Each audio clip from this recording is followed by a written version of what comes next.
are looking live as we are moments away from kickoff. The Murphy Panthers invades the Hornets' nest, trying to knock it down with their paws. But the Hornet hooligans will have none of that. It's all about BTO, Baker taking over. Good evening and welcome to the MCPSS High School Football Game of the Week, brought to you by Spring Hill Toyota. I'm Al Wheaton, joined by Corey LeBounty. Down on the field, we have Kimberly Dunn. And Corey, it's week one and a Region 1 matchup of Murphy and Baker. It's a big week one matchup because this game in week one, in week number 10 or 11, it can decide who has playoff implications, whether you're in the playoffs or out of the playoffs. Last year, one game separated the 4th seed and the 5th seed. So in week one, the importance has been based on being 1-0 in region play. That's right. Right now, Corey, let's get to your checklist and let's see what's happening on tap tonight for both of these teams. First, let's take a look at Murphy. Technically, they are the home team. We'll do some explaining about that in just one moment. Go ahead, Corey. The special teams for Murphy must be special, and what Coach Muskegon Barnes has mentioned to us is the kicking game is often a phase that is overlooked in the game and area of football. There's offense, defense, and special teams. Special teams must be effective for the Murphy Panthers tonight. They must also get off the field on 3rd down. They must limit Baker to 3 and out, make Baker's punter get a little tired in this humid conditions here at Hornet Hooligans Stadium. Also, Panther production of the football, they cannot have any turnovers. They've been stressing value in the football, so they must protect the pigskin tonight. Now, on the other side, we have Baker, technically the visiting team, even though this is home field. What do you have on your checklist for Baker tonight, Corey?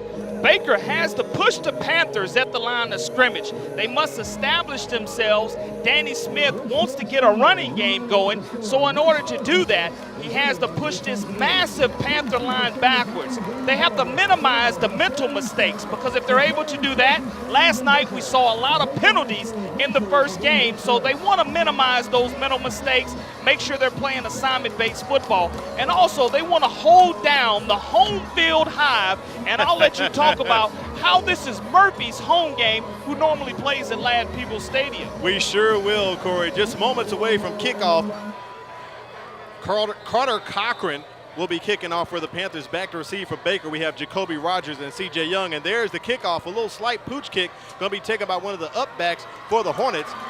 Coming up the field, getting some good yardage there, and gets it up to about the 39-yard line. So, Corey, we talked about who's the home team, who's the visiting team. Well, let's try to make it quick for you. Baker was scheduled to host Saraland tonight. Saraland has taken an ESPNU game in Georgia that will be on air tomorrow, so that left an opening for them. Murphy had a week one opening already. They didn't have a game to fill. So Baker and Murphy got together and moved the game up from about week 5 or week 6 to week 1 tonight, which left Baker then with the opening home game later on, and they're going to have Jeff Davis around week 5 or 6. So technically this is Murphy's home game, and Baker is technically the visiting squad. And right now we have the Hornets on the field. They're ready to take action as we get going here at the Hornets' nest. We'll still call it that, Corey. And you have to like the crowd that's continuing to trickle in. The Baker home crowd is, of course, right underneath us, and it's filled almost to capacity as cars are filling up on Airport Boulevard. And you look at the Murphy Panther side across from us, just a great, great atmosphere for the first game of high school football. That's right. We kicked it off last night with Daphne picking up a win over Davidson. So it's a double hitter here for the MCPSS High School Football Game of the Week. Fernando Billups with the run picks up 1 or 2. He's going to be the starting back for the Baker Hornets this year, replacing Darius Bracey and Trey McMillan. That duo left and graduated, Corey. That's a lot of offensive production that must be replaced by Danny Smith. But I tell you what, you must get those positive yards on 1st down, and Baker was able to get a couple on that one. 2 on the play, 2nd and 10 for the Hornets. We're calling it no gain on that one, actually, Corey, so it's going to be 2nd and 10. Looks like about 2nd and 9 to me, but we'll call it 2nd and 10, like the play-by-play operator here at Hornet Stadium. Another handoff to Billups, coming around the edge, getting close over here to the line, right across the midfield stripe, taken out of bounds, close to a 1st down. Let's see where the officials mark that at. Billups gets around that end, and you don't want to lose containment if you're the Murphy Panthers, and that's something that just happened. Here's the Baker Hornets lineup. Devin Robinson, he played a bit of quarterback last year. Coach Danny Smith said he's a bit more versatile athletic quarterback. Also Fernando Billups, we just talked about him. Jacoby Rogers, he was back on the kick return. Across the front, Baker averaging 292 pounds across that offensive line. So that's a lot of meat out there on the field, Corey. It is a first down, 1st and 10 right at the midfield stripe for the Hornets. On the move already, handoff to the up back, Dalen Stallworth, fullback there, and he's pushed back. I think we'll call that no gain. He did get to the line of scrimmage. And again, you're trying to establish the line of scrimmage, and you look at the up back getting the football. That Stallworth at 5'9", 221, that's a load of beef, and the Panthers did a good job holding them up at the line of scrimmage. Coach Danny Smith talked about it at Mobile County Media Days. Past couple years that had more of a spread attack, but this year they're going to rely probably on the run game. They got a lot of beef with Billups at 185 and Stallworth at 211, and Robinson not too bad himself, 5'10 and 185. It is 2nd and 10 right now for the Hornets. Little quick out to the receiver.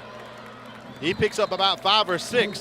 That's Rayshon Christian with that reception. Let's take a look at the Panthers defense for the night, and that's something Coach Muskingum Barnes is good at, as he's helped out with the defensive line. Colin McCants, that's a Baker defense. We need to get the Panthers defense up there momentarily. So we'll get ready for 3rd down. Here it is right here. Maurice Robinson, that's the Panthers offense. That's the Panthers. They haven't gotten the ball quite yet. They do have the home field advantage, Corey, as you can see. So it is 3rd down for Baker right now. We'll get to that Murphy defensive starting lineup in a second. Odd formation here for the Panthers. They fake it. Robinson rolls out looking for a receiver. A little jump pass, gets it out to Dalen Stallworth, picks up that 1st down and keeps the chains moving, Corey. And that's what's very important, like you just mentioned, keeping the chains moving, as the safety Trayvon Ross had to come up and make the tackle on the play. Anytime you see the secondary beyond the line of scrimmage making the tackle, that means the offense is doing something correctly. That is a 1st down for the Baker Hornets. Ball right about at the 37, 36-yard line of Murphy right now. Robinson with the handoff to Billups once again up the middle, picks up a couple. This running game is getting going for the Hornets as they're trying to drive and get some early points on the board right here at the Hornets' nest. And you talk about establishing that line of scrimmage for the Baker Hornets, and so far on this opening drive, it's just what the doctor ordered for Danny Smith and his offensive staff. Going to take us to 2nd down, maybe about 2nd and about 5 for the Hornets, with a nice drive opening up here to kick off the season. You alluded to it earlier by saying it, man, it is a packed house here out of Baker. Cars still coming up and down Airport Boulevard looking for parking spaces. Folks trying to get off a slight early playoff atmosphere, if you want to call it. Robinson back, and he's possibly brought down. There he is, taken down by a few of the Panthers with the sack. Good defense by the Panthers, making sure they stayed at home. And they did a good job that time of pushing the line of scrimmage. Got Maurice Agee in the backfield for the Murphy Panthers on that particular tackle. And that's one of the first few plays that you've seen not get positive yards on a particular down. Takes Baker to 3rd down. We'll call it about 3rd and 9. Loss on that play for the Hornets.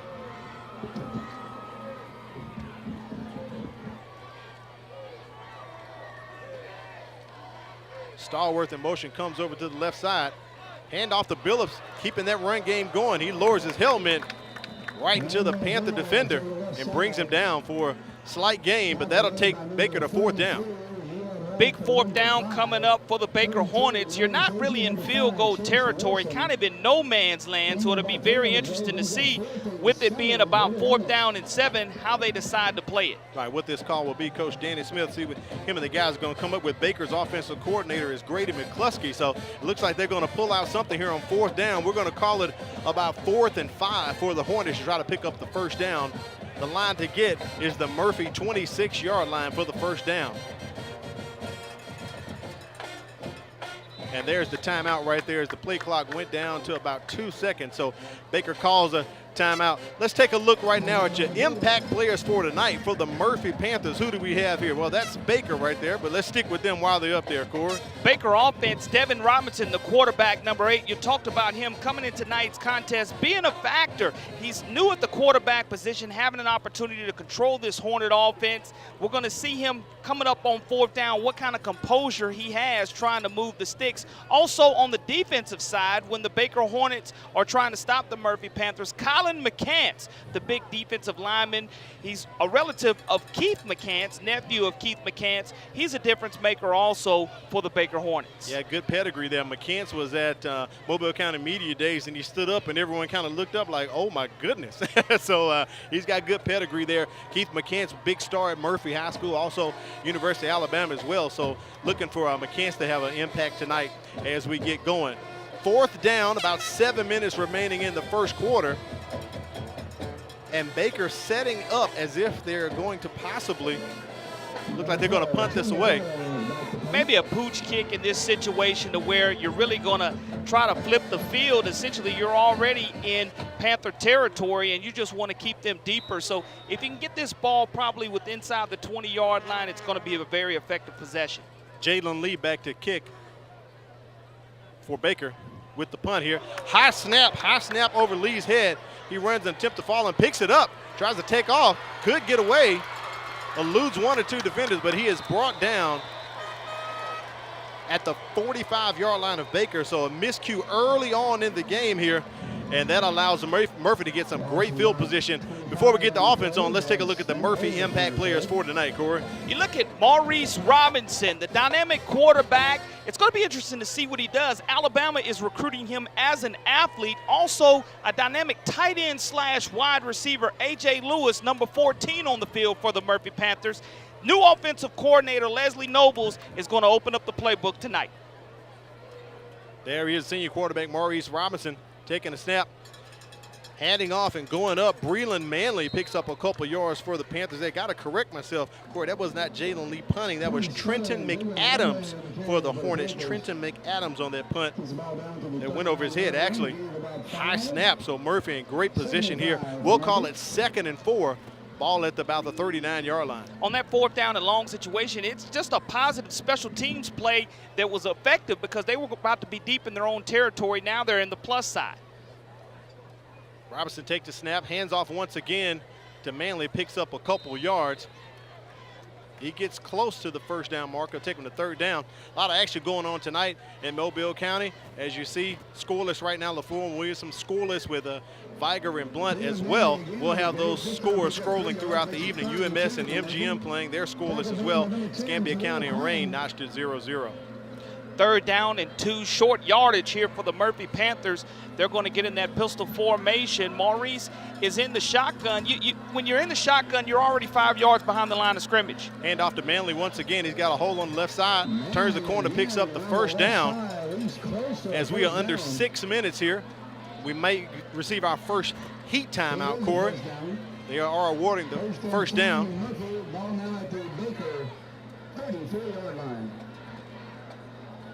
Head official Jimbo Perez, there it is. He makes the signal, so we're going to take a heat timeout right here. Let's take it out to the sideline and have our first check-in with Kimberly Dunn.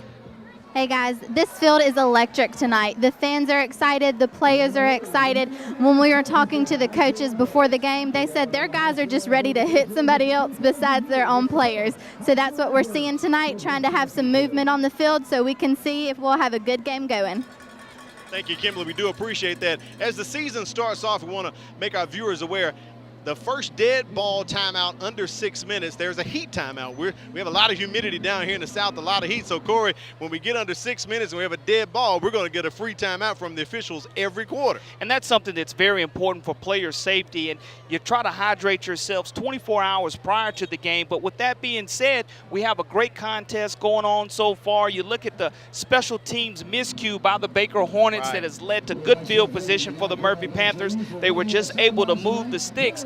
First-year coach Muskegum Barnes, he was a nervous ball of energy. He was a positive energy that he had, and he was just like, this is his first head coaching opportunity as well. So Murphy picks up that first down. as they are on the move right now. Baker had a pretty good drive going, and the Panthers defense stood them up and got the miscue and took advantage of it. And right now they're on the move. Ball at about the 35-yard line of Baker.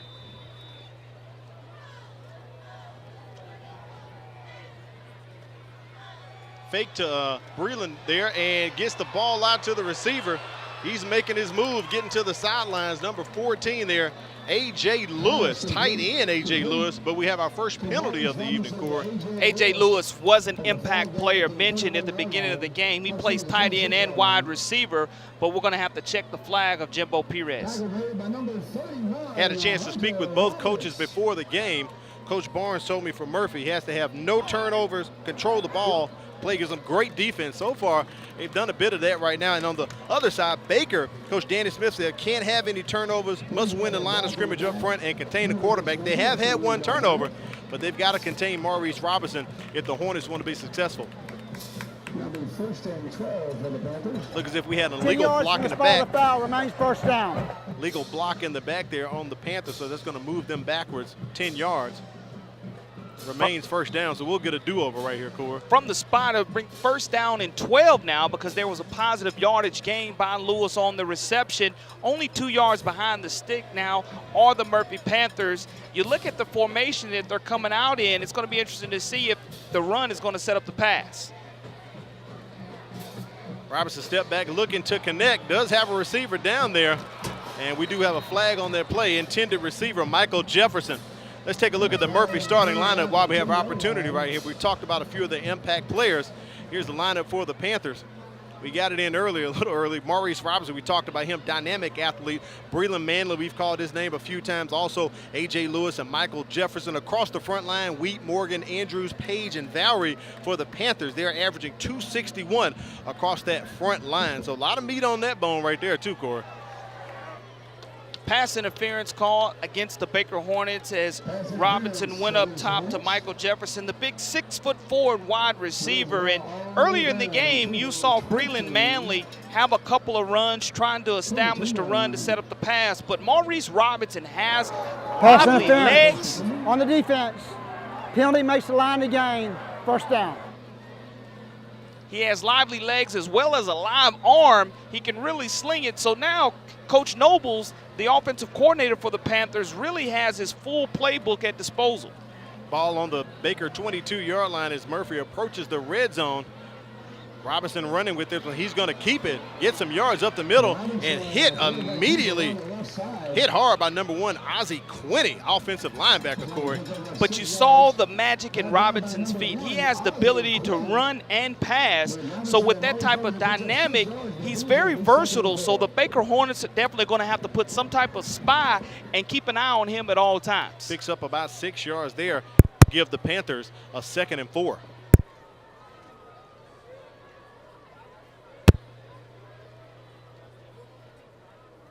Murphy inside the red zone here, looking to get on the board early. 4:15 remaining in the first quarter. Robinson escapes the tackler, moving out wide, cuts it back up the middle, trying to get to the end zone, leaps, reaches in, and scores.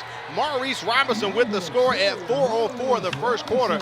Picks up a touchdown for the Murphy Panthers, 22-yard run, Corey. Very, very impressive. We just mentioned that he's an impact player and he can beat you with your feet. But what a crackback block by number 16, Michael Jefferson, that sprung him. Your tight ends and your wide receivers are blocking very well down the field, but anytime you can get great blocking by your teammates, great things are going to happen. 6 points on the board for the Murphy Panthers. That's right. On for the kicking duties, we have Carter Cochran, but it's a fake up the middle.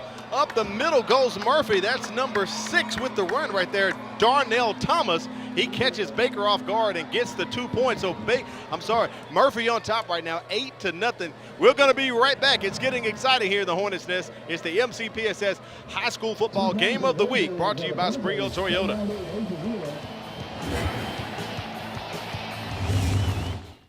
Hi, I'm Todd. And I'm Terry, and we'd like to invite you to join us as we take a look at nature in ways that you've never seen before. Come travel with us as we go coast to coast to uncover some of the most interesting animals. And some of the most beautiful scenery that's offered outdoors. You can join us on our nature adventures right here on the MCPSS TV network.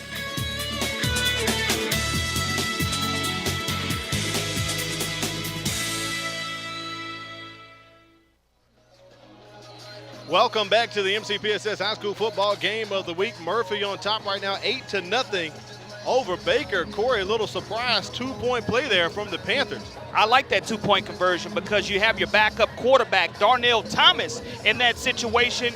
And because he's the backup quarterback, he was able to go ahead and get the 2-point conversion. That's still in points on special teams. Cochran with another pooch kick there, taken by one of the Hornet up men. And he's brought down right, oh no, he's escaped, gets around to the edge, taken outside right about the 26-27 yard line. So now the Baker Hornets will have an opportunity to answer the score by the Murphy Panthers. But again, it was a special team miscue that led to points for the Murphy Panthers. And then they were able to capitalize again on special teams with the 2-point conversion. That's a difference maker. 8-0 instead of 7-0. May come back later on in the game and force the Baker Hornets to sometime to go for 2. You talked about it on your checklist, Corey, for Murphy. They have the special teams must be special, and that was a nice 2-point conversion right there from Murphy. So here's Baker's second possession of the first quarter, 3:56 remaining in the first quarter, starting off right about at the 26-yard line. Hand off to Billups, and he bulls his way up the middle, 7 or 8 yards there, but we do have another flag on the play. Flag on the play. We'll get the call from head official Jimbo Perez. First carry of the night. Appears as if it's going to be false start against, legal procedure against Baker. I'm sorry, that was Pruitt on the carry there. Pruitt on the carry. Here's Jimbo Perez with the call. Illegal formation, 6 men on the line of scrimmage. Replay first down. So Baker had too many guys on the line, Corey, so they're getting pushed back, and we'll have first down again. About 1st and 15 for the Hornets here. All about the 21-yard line. Not really the way that you want to start off a drive. You're already deep in your own territory, and then you add on top of that a penalty, but it's going to be up for the Baker Hornets just to settle down and limit those mental mistakes. 2nd and 15 for the Hornets. Hand off to Pruitt again. He picks up 2 or 3. Big back Pruitt, Joshua Pruitt, 6'2", 200 pounds. That's something Coach Danny Smith said. They're going to run the ball some more this year. Cardarius Jackson, the nose tackle for the Panthers, 5'10", 260-pound junior, holding down the middle of that defensive line for Murphy. 2nd down for the Hornets. You will call it about 2nd and 12 here. Hornet hooligans a bit quiet tonight, Corey. So far, they haven't had anything to really get excited about, but I guarantee if they make that special play, this crowd will be electric and this press box will be rocking. Oh, yeah, they'll get that BTO chant going again. I believe we have another flag on the play here. There is a penalty. This is something that can happen a lot in the first week. We saw some early penalties last night at the Daphne Davidson game. False start against the Hornets, so they'll take them back 5 yards. We talked about it. The biggest improvement is always week 1 to week 2. And even, learning how to set yourself up, staying locked down so you can, get set and just simple things like that, Corey. You don't want to beat yourself, and so far in back-to-back consecutive penalties, Baker has done that. Robinson trying to connect with his receiver. He has no blockers right there. He gets the ball out to Jacoby Rogers, and Panthers were just waiting to jump on him. Juju Adams on the stop.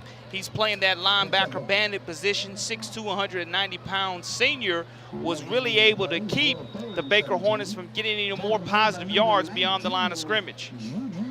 3rd and long here for the Hornets. As you can see, Coach Danny Smith right there trying to figure out what is going on with this Hornets offense right now.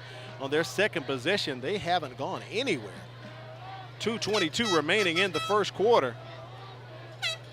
About 5 seconds left on the play clock here. Robinson needs to hurry up if he's going to get this snap off, Corey, before he gets a penalty. And it's going to be a delay of game penalty And unless there they it call is. the timeout. Let's see if Coach Smith got the timeout, or will that be a penalty against Baker? Dead ball. Delay a game. There it is. Now, we talked about Robinson took some snaps last year, but he wasn't the starting quarterback, so I know some of this is a bit new to him. He played some receiver as well, but you've got to manage this much better. You got to manage that clock better than that, Corey. 3rd down and 22. It's going to be a passing situation for the Hornets. They get it out to the receiver. He tries to turn, and he is met by the Panthers again. C.J. Young brought down. Nothing pretty much on there. There was a fumble on the play, but luckily for the Baker Hornets, it was fumbled out of bounds. You must protect that pigskin, and if you're going to protect that pigskin, they got in a good situation to where it went out of bounds instead of staying live on the field. You know, you're right, our weather tonight, mostly cloudy, 84 degrees, feels like 89. I'm going to disagree with that, Corey. Where we are, it feels about 109 here on top of the press box. 60% chance of humidity. I'm sorry, 60% humidity. I'm going to say it's about 80% humidity. But fortunately, no chance of rain tonight, so you and I are both loving that. Wind's out of the southwest. That's making it a bit warm. Anytime the winds come in off the water, it does make it a bit warmer here. Here's the punt off for the Hornets. And the Murphy Panthers are going to let that one go out of bounds there. Not even going to mess with the Darnell Thomas. Stayed away from it, Corey. And that was a smart move, but you look at the field position, because Baker went in backwards, went in reverse on their offensive possession, the Murphy Panthers are going to come up with great field possession on their second possession. On their first possession, they started right about at the 50-yard line. This one, they're just at the 40. I'm sorry, maybe about the 45, and now they're right about at their own 49 and about to approach the midfield stripe here as 1:48 remains in the first quarter. Murphy on top, 8-0 over Baker. Smart move when you think back on it to go for 2 early in the game right there, Corey. Anthony Miller now the running back for the Murphy Panthers, so there's running back by committee so far for Coach Nobles. Hands it off to Miller, and he is met for a loss behind the line of scrimmage. Great job of standing them up in the hole, and that's the type of stand that you want to have by the Baker Hornets, and that was number 12. You look at Trenton McAdams on the stop for the Baker Hornets. He also serves as the punter for the Hornets as well. Had a little assist from Hunter Roberts there. So it's going to be a loss for Murphy, taking them back. We'll call it about 2nd and 12 here as we're approaching 1 minute left in the first quarter.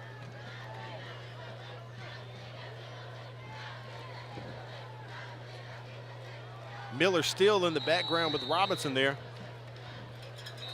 And we do have a flag on the play. Possibly, is it another delay of game here, Corey? Or was there a timeout call? Here's Jimbo Perez with the call. He doesn't know. So it appears as if it possibly was a timeout. Prior to the delayed game, we have timeout. Murphy, the first charge timeout of the half. So Coach Barnes recognized that the clock was running out and did get his timeout recognized by the officials. Smart move on his play. They just had a penalty. You want to go back-to-back, Corey, so early in the game. You definitely don't want to have back-to-back penalties. We saw the bad situation that it put the Baker Hornets in, and so Coach Muskegon Barnes was able to avoid that. Score update right now, the Battle of Pritchett Blount on top 8-0. LaFleur and Williamson playing in the first annual Levi Washington Classic down at Lab Peebles. They're 0-0. As you can see right there, no score between UMS and MGM, also Escambia County and Rain. Last night it was 3-0. Daphne over Davis, and Northridge on top of Theodore, 7-0 right now in the first quarter. Looks like we're going to get some action back here after this timeout taken by Coach Barnes to prevent that delay of game penalty. First-year coach Muskegon Barnes making his head coaching debut tonight. Corey served as defensive line coach last year. Real intelligent guy, real nice guy, man. And you're right, he was excited to get out here tonight and get going.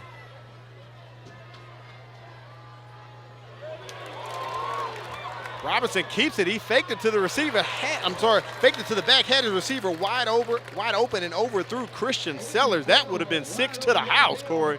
Baker's defense was quickly in the backfield getting ready to stop the run, but that was one of those run-pass options to where he took it out of the belly of the running back who was stood up in the hole, and he just outthrew Christian Sellers, who was wide open and would still be running for 6. With that play, you could see the athleticism that Robinson possesses, bringing the ball back out and just flicking it downfield, but just a little too much on it. Out of the hands of Sellers there, takes the Panthers to 3rd down. 3rd and long for them, about 3rd and 12. Robinson does connect. gets it to his receiver, and he's on the move. Anthony Miller picks up some first down and into Baker Hornet territory, right out at about the 29-yard line of Baker. Great speed and acceleration on the play by Anthony Miller. We list him as a running back, but he came out of the backfield, slipped. You look at the replay, and he turns on the jets. It's going to move the sticks for the Murphy Panthers as they were facing possibly a punting situation. Now they're in a 1st and 10 situation now. 1st and 10, ball on the Baker 29-yard line, and Murphy on the move, trying to get some more points on the board before the quarter expires. 43 seconds remaining. Miller up the gut, and he's met by a few Hornets, but he keeps the legs moving, something we said every year. Just keep those legs turning and keep the pile moving forward. So we'll give him about 2 or 3 on the carry there. And back-to-back plays by Anthony Miller. Good stop by Leon Thomas by the Baker Hornets. And in this situation, Miller gets back-to-back positive plays for the Panthers. And if they're going to rely on him, sometimes coach says, you're hot, I'm going to come right back to you and call your number 2 or 3 times in a row.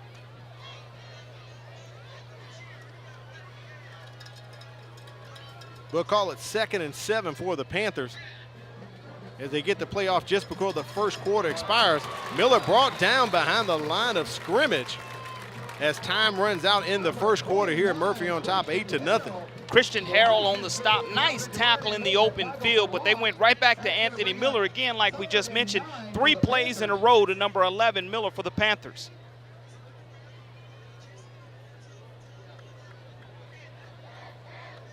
So we're going to switch sides, take a break, and come back with second quarter action. Murphy on top 8-0 over Baker. It's the MCPSS High School Football Game of the Week.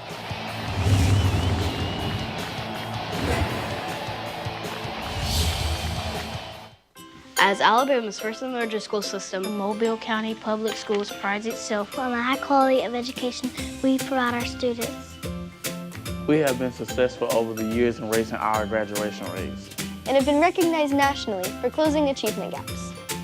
We believe that our primary focus is to educate all students to become productive citizens. This is our commitment to them and to you. Hello, I'm Helena Tyler. I would like to invite you to join me for Inside Education. Come with us as we take a look at what's happening around Mobile County Public Schools, as well as what's happening in your child's classroom. That's Inside Education, right here on the MCPSS TV network.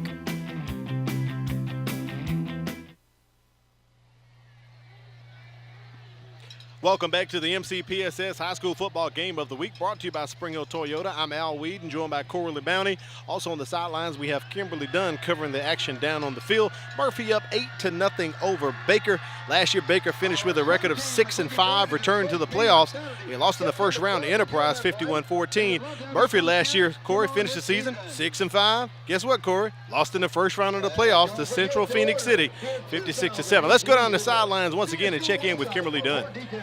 Hey guys, as I was talking to the coaches before the game, I asked them what were 3 things that your team needs to do, and one of the things that Murphy mentioned is that they needed to have great defense and no turnovers, and I think that's what we have seen so far here in tonight's game. They've had a great defense, they had awesome special teams to score those extra 2 points, so I'm looking forward to see what else the Murphy Panthers have in store for us tonight. Thank you, Kimberly. Yeah, we are as well, as they're trying to drive here and keep things going, Corey. Try to get some more points on the board here. Explosive offense right now. Give me a little quick first quarter recap, Corey. What would you say you saw there? I saw that, both teams tried to come out filling each other out, but the special teams were the definitely difference in the game so far. You look at the special teams miscue on 4th down where the punt sails over the head of the punter on the long snap, and Murphy was able to capitalize that, Maurice Robinson, and then going for 2. So you look at the dynamics and explosive offense of the Murphy Panthers. They had an explosive offense a year ago, but so far the difference is the returning quarterback for the Murphy Panthers and Maurice Robinson. Yeah, you can see that difference with the difference between a returning quarterback and a new quarterback. But I will say this, Coach Danny Smith, he said he was going to run it, and Corey, he has stuck to running that ball pretty much consistently tonight. First play of the second quarter here, Robinson scrambling, trying to find someone, and he is brought down, tackled by number 4. Ronnie Cleveland. Nice tackle there for the Hornets, and that's a loss for Murphy. It's going to push them back about 3-4 yards. And it'll be 3rd and long as the Panthers trying to keep this drive going. I'm sorry, it's 4th down now, Corey, 4th down. So that actually takes them out of field goal range with the loss right there. So a decision right here Coach Barnes needs to make if he's going to punt this or possibly go for it. He brings the guys over to the sideline to discuss it. And it looks like we're going to have the kicking team coming out here. And Ronnie Cleveland came from his defensive back position. 5'11", 180-pound junior. Did a wonderful job making sure he wrapped up on the play. Murphy rushing and running out of time. I think they got to burn a timeout so they don't receive a delay of game.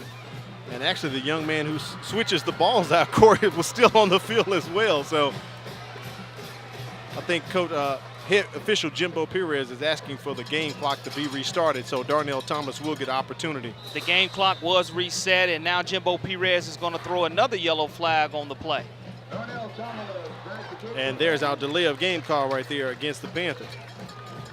The punter for the Murphy Panthers is Darnell Thomas. We saw him with a 2-point conversion. He's also the backup quarterback.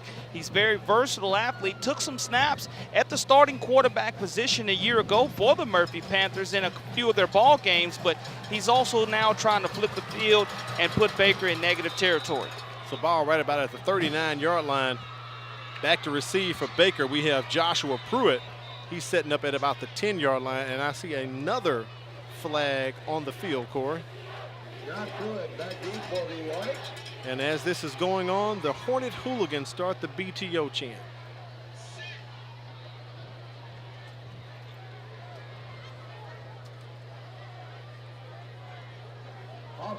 So we have offsides against the Hornets, so they'll give that 5 yards back to Murphy.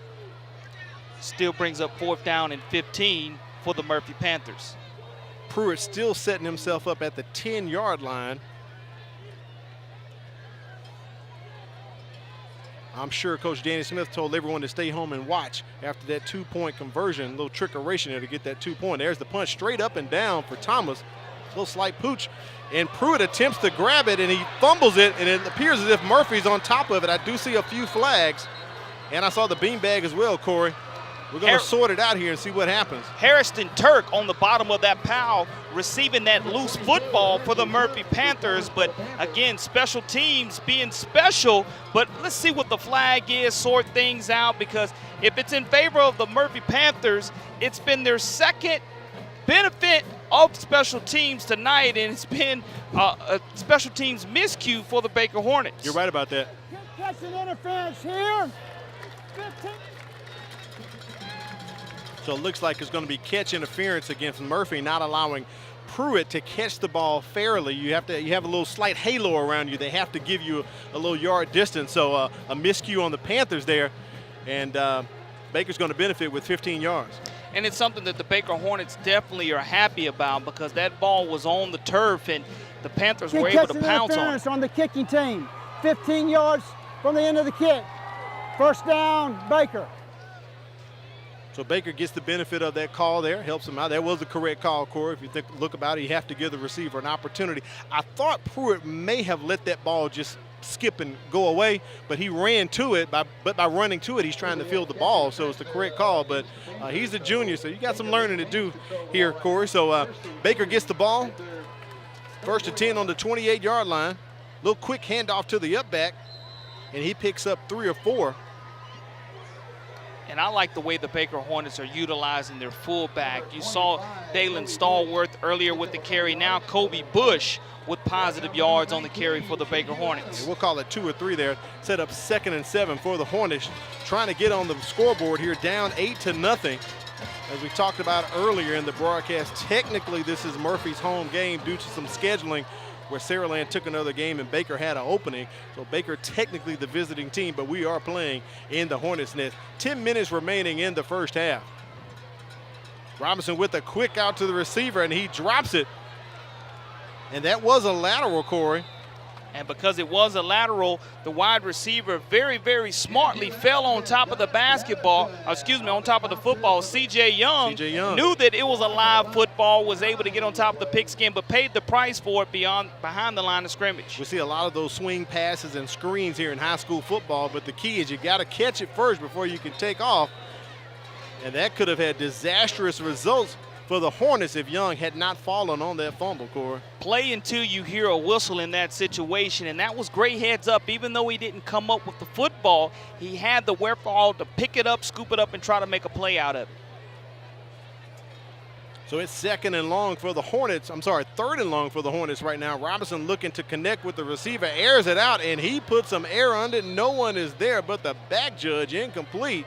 That'll take Baker to fourth down. A good look at the young man's arm there, Cora. The closest intended receiver, Baker Hornet wide receiver Jacoby Rogers is who it was intended for. And again, that brings up fourth down and about 17 yards to go.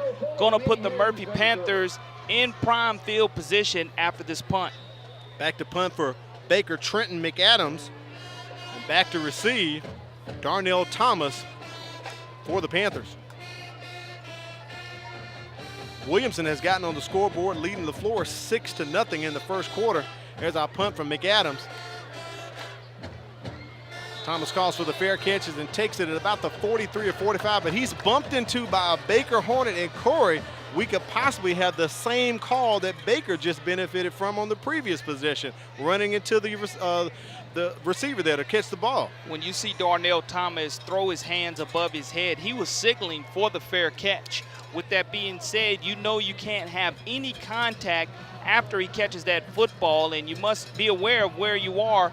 That time they weren't. As we take a look at the replay, the contact is made by the Baker Hornets, and that's just an unfortunate situation. It's going to cause a mental error that we talked about at the beginning of the game, a mental mistake that's going to cost the Hornets 15 yards. That's what it is. So that pushes the ball across the midfield stripe into Baker Hornet territory. Personal foul. Placing the ball at the Baker 41-yard line. Murphy with great field position here, Corey, possibly could get a score and stretch this lead out as we approach the 8-minute mark in the first half. And in this situation, I really look for A.J. Lewis and Maurice Robinson to be the difference maker on this particular possession, especially as they're in Hornet territory. Christian Sellers lined up at the bottom of the screen here on the near side. Fakes the handoff and gets the pass out incomplete. Trying to connect with A.J. Lewis. You just called his name. He had a lot of green in front of him to work with too, Corey. And you knew that's kind of where Coach Nobles wanted to go, because he was in the slot wide receiver position. He's listed as a tight end and wide receiver, but you want to put the ball in playmakers' hands. In that situation, just an errant throw by Maurice Robinson, one that I know he would like to have back.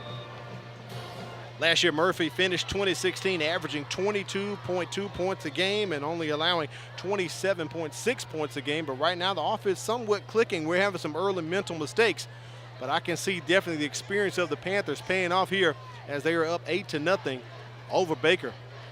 2nd and 10. Play clock down to less than 5.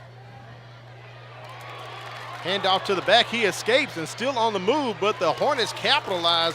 And yes, they bring him down for a loss. Panthers behind the line there, number 4, Lamar Harris. And he's brought down for a loss by 5 or 6, Corey. And as we take a look at the replay, good job of reversing the field by the running back, but good pursuit by the Baker Hornets defense as they're swarming to the football the way that they're taught. And again, when you put yourself in a swarming situation, all the Hornets, good things are going to happen. That's right. Pushes the ball back to the 48-yard line. 3rd and long for the Panthers.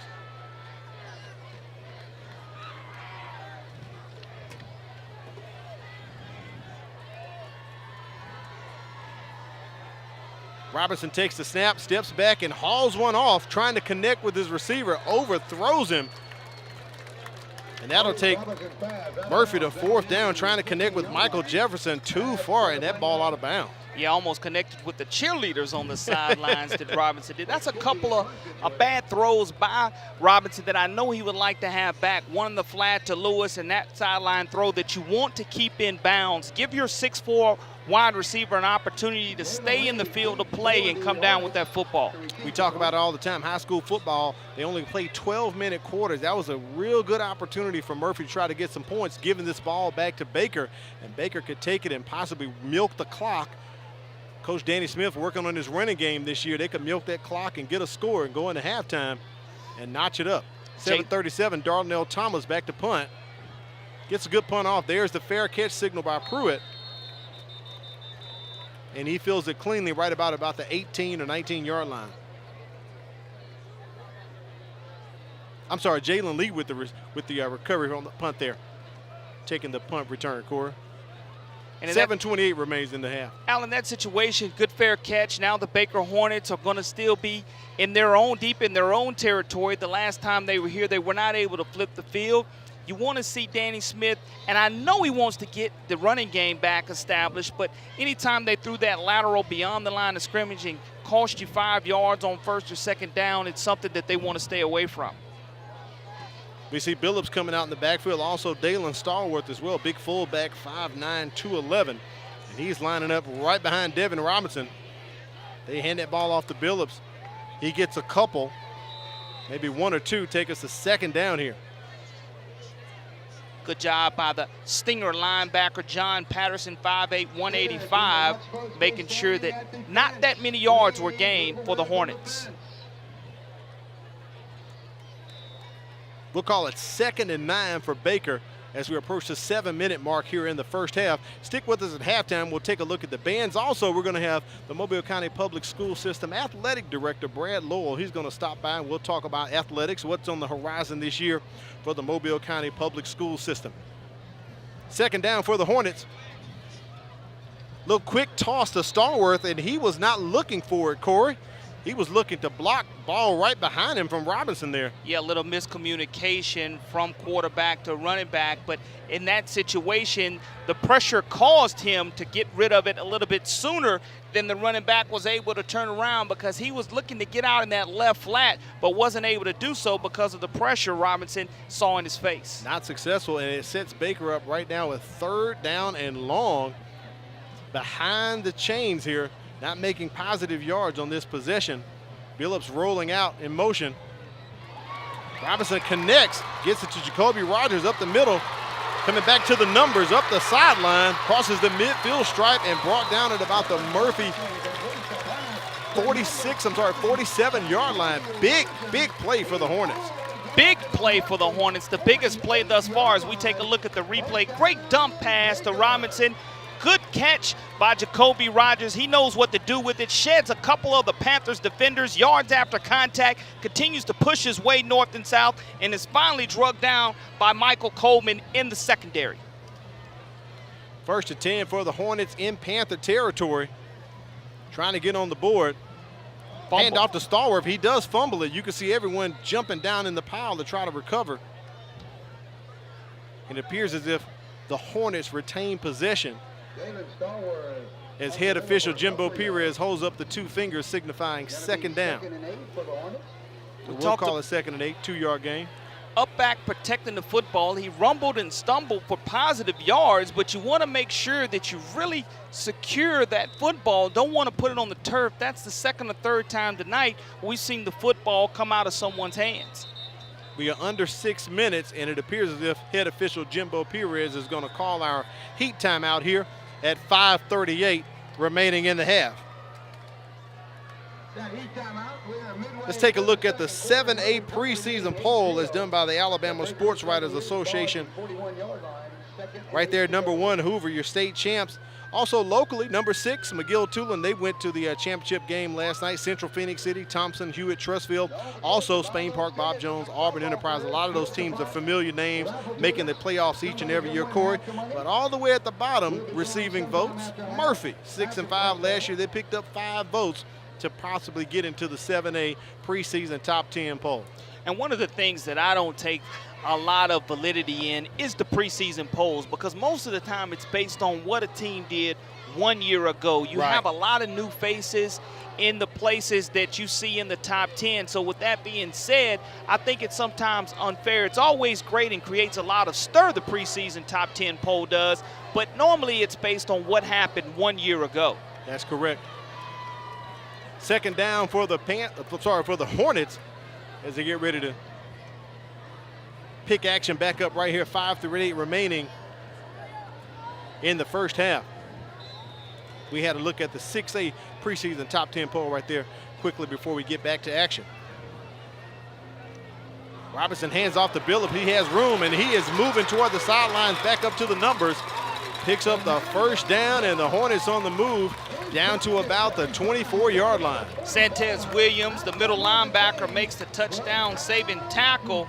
He hit the hole so quickly and really accelerated, he decided to cut to the inside. If he would have made that cut to the right side after he got past into the secondary right there, if he would have cut right, he probably would have gained another 5 or 6 yards, but nonetheless, moves the chains for the Baker Hornets. Sure does. 1st and 10. Baker with the ball right there at the 24-yard line, as you can see.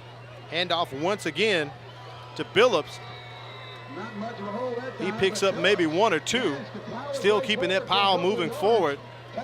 Keep the momentum going and keeping those legs moving, Corey. And I like the way Danny Smith and this Hornet offense was able to establish the line of scrimmage on that run play, because now they totally flipped the field here with 4:50 remaining in the second quarter. Right, he told me before the game they want to win the line of scrimmage up front, and they can do that, averaging 292 pounds across the front line of that O-line there. 2nd down for the Hornets. Quick hand off to Stallworth up the middle. He's got room. If he can stay on his feet, he's brought down at about the 7 or 8 yard line as he's motioning 1st down Baker. I like it when you give it to the up back, and that's a situation we've seen maybe 3 or 4 times tonight. That's right. That they've given it from the up back. Everyone had a hat on a hat, the middle, and it just parted. Trayvon Ross, the safety, comes up from his rover position and saves a touchdown. Yeah, touchdown saving tackle there. 1st and goal for the Hornets. Ball at about the 8 yard line, and the Hornet hooligans are getting riled up right now as Baker trying to get on the scoreboard. Hand off to Stallworth again. He picks up 1 or 2. He's good about keeping that pile moving, Corey. And it's amazing what a positive run will do for the confidence of your offensive line. We didn't see a lot of movement up front early in the first or early in the second quarter, and now all of a sudden the Baker Hornet offensive line is starting to get that push and wearing the Murphy Panthers down in the trenches. Appears as if Coach Danny Smith is bringing the big package here, Corey. Some substitutions going on as the play clock approaches 10 seconds.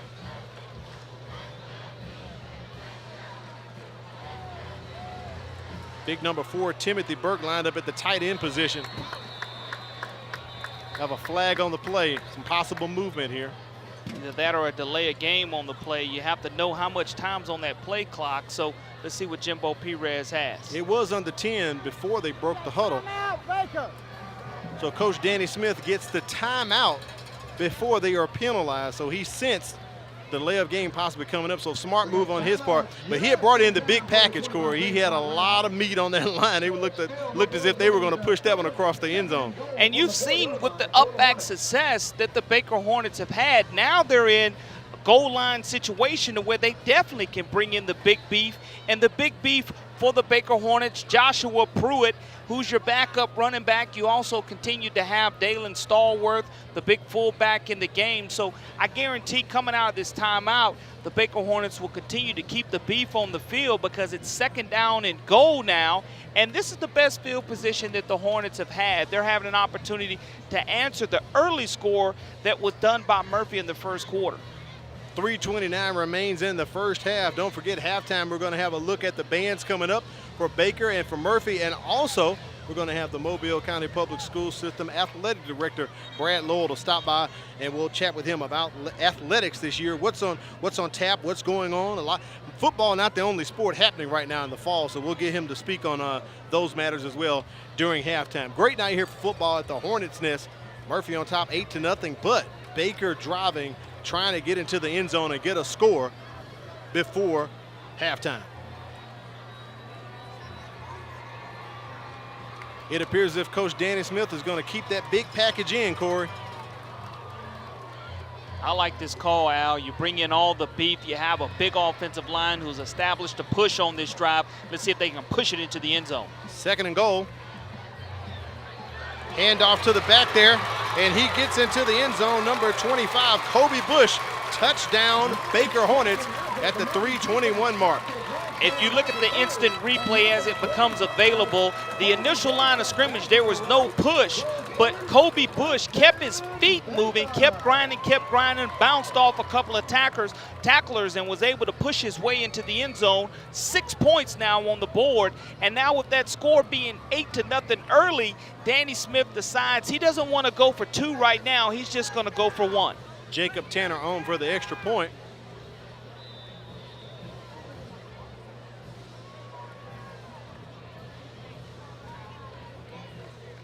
Kick is up,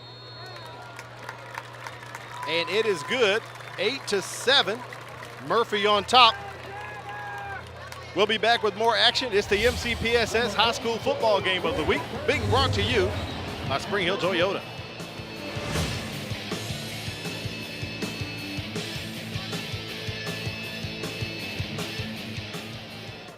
It's a fact. Bullying happens. Bullying can lead to serious physical and emotional pain. But there are some things you can do to prevent or stop it. Stand up for the person who's being bullied. Let the bully know that it's not cool to pick on others. Take action by reporting the bully to a teacher or principal. In the end, when you help someone who's being bullied, you are also helping yourself.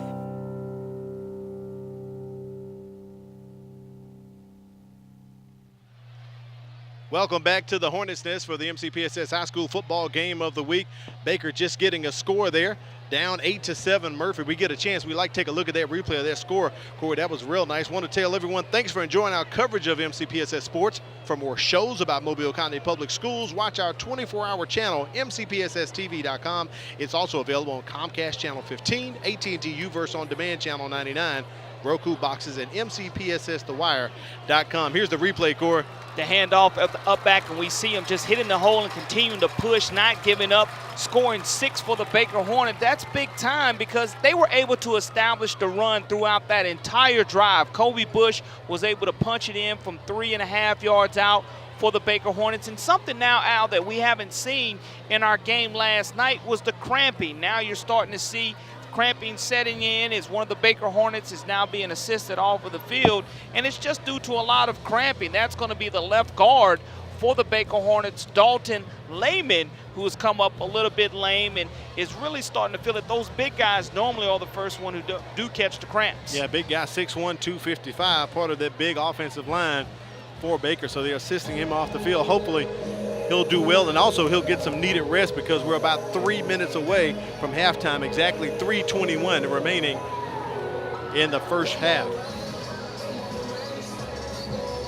Murphy takes the field to receive the kickoff here as we get ready for that. And the Hornets' Nest is on fire, Corey. The DJ is on crunk, if I must say.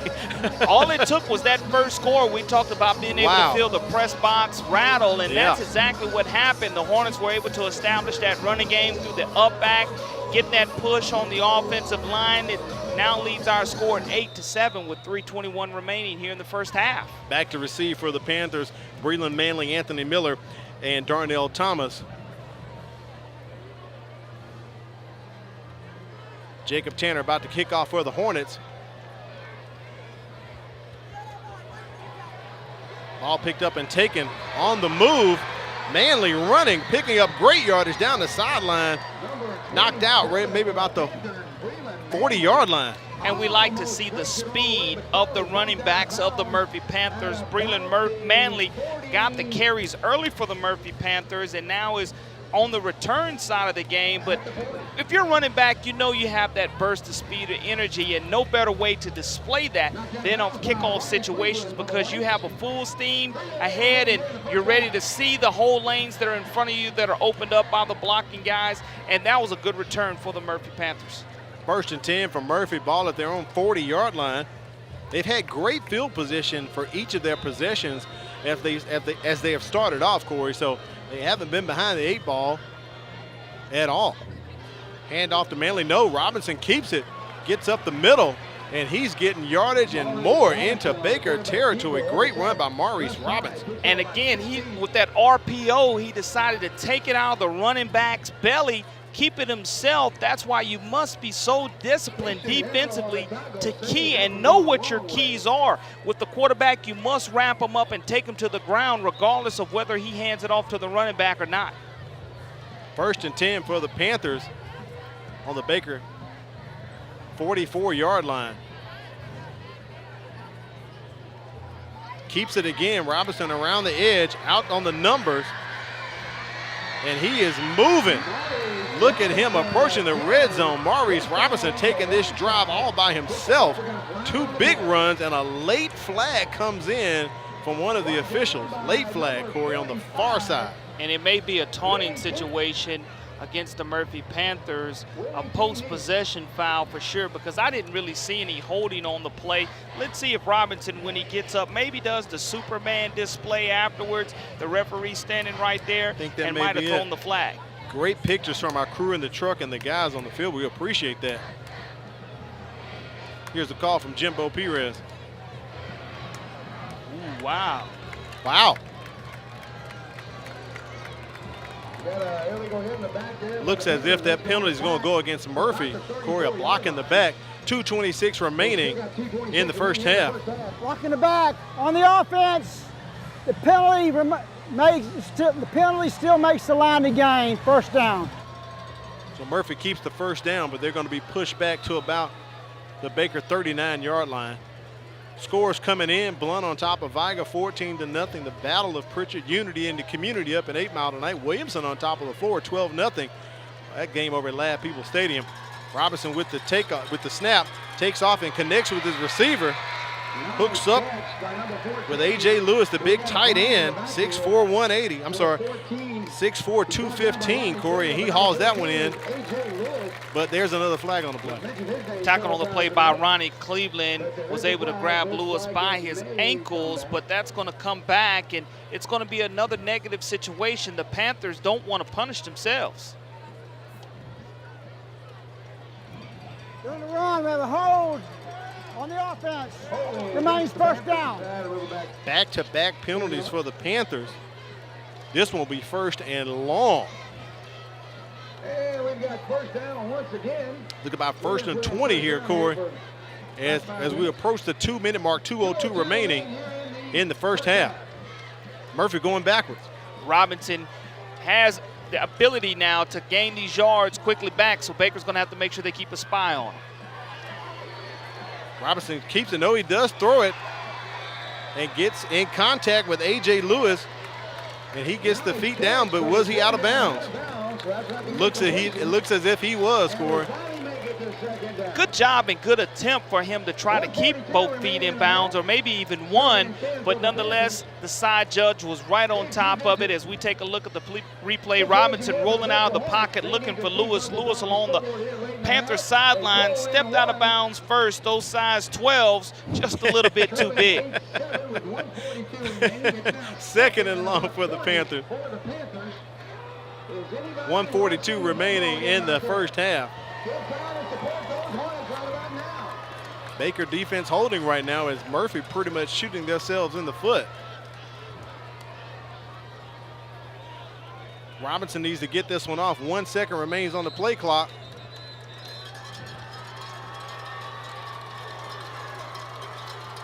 I wonder if Coach Barnes of Murphy called for the timeout, Corey.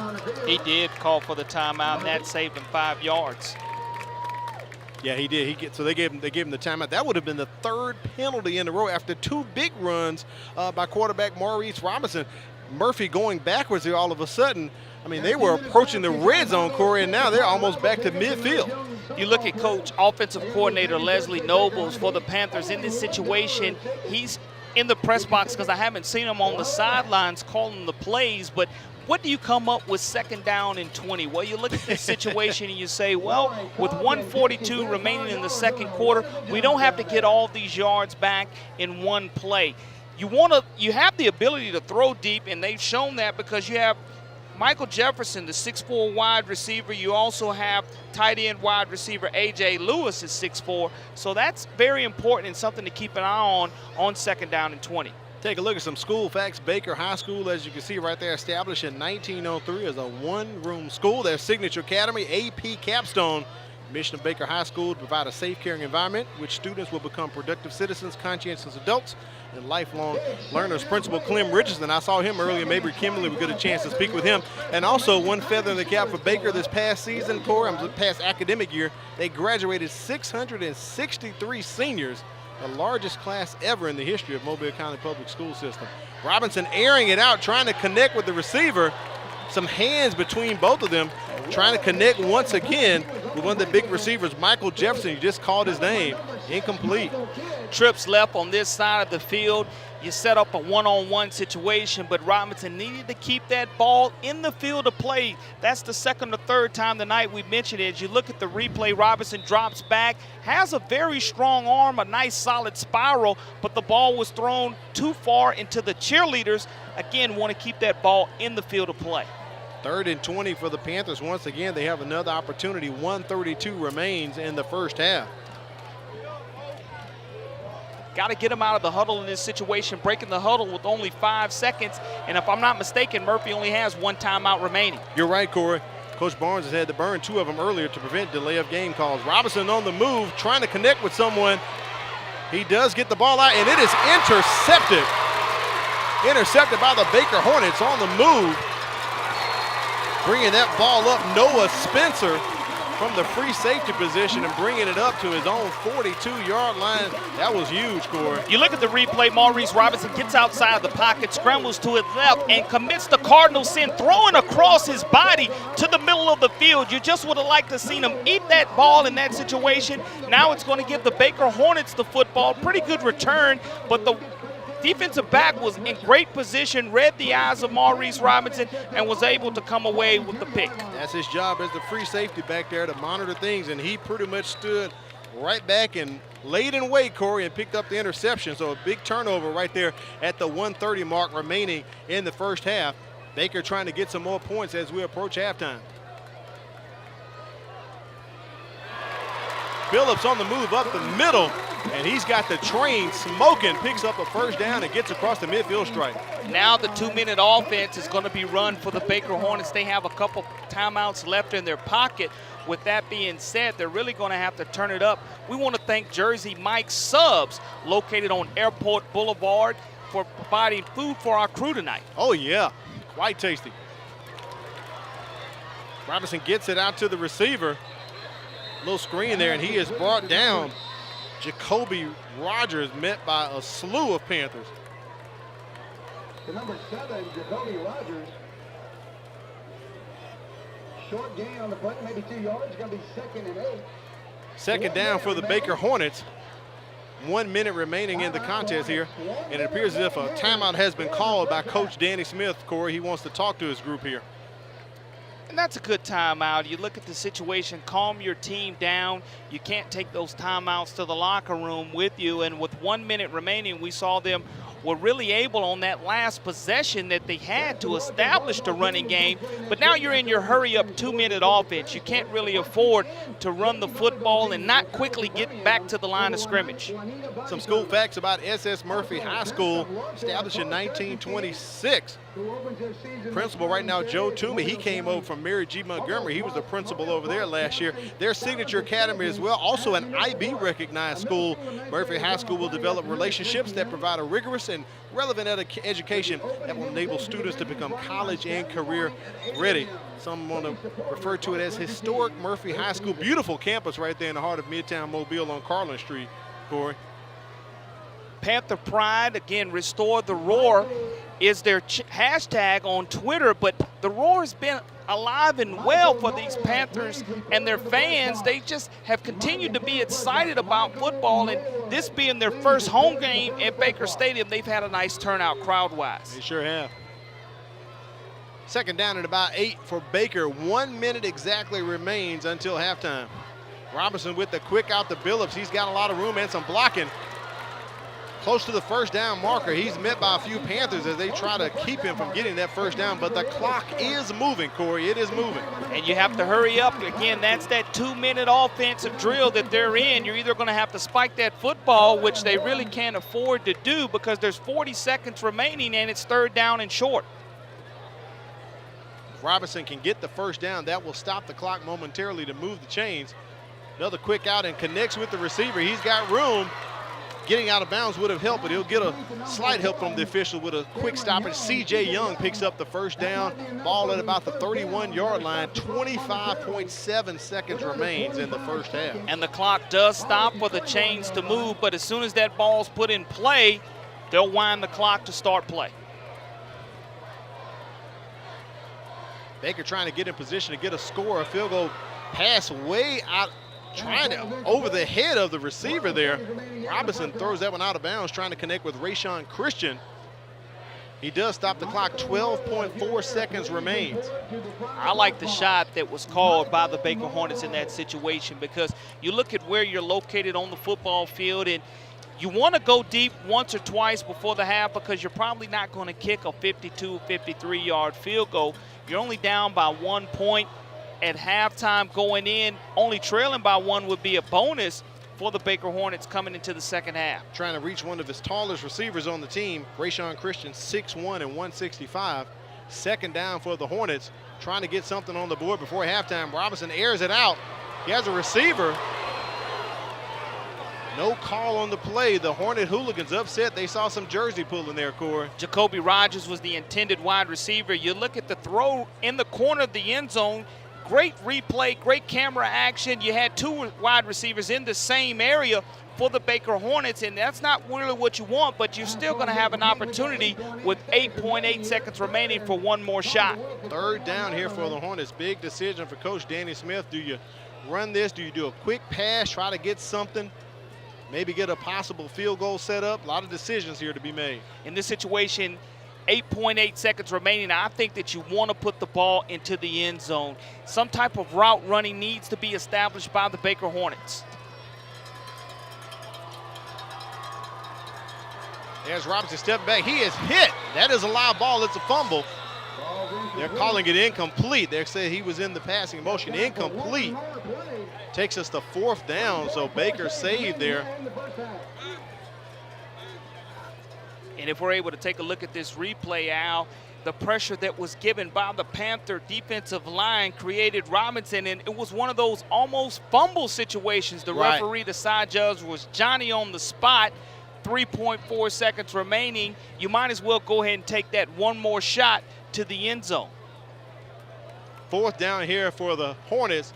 We expect Robinson to air it out, as he does, trying to connect with someone. He puts a lot of air on it. It is intercepted in the end zone by Murphy. Trayvon Ross. So that's going to end the first half. Murphy on top, 8-7. Interesting first half of play, Corey. A lot of running offense from Baker and a lot of offense from Murphy, especially with Maurice Robinson as the athlete quarterback that he is, keeping that ball moving. But also we saw some miscues from both teams at critical times, Corey, especially on that last possession of Murphy, where Robinson takes 2 nice runs and then they go backwards, penalty after penalty after penalty.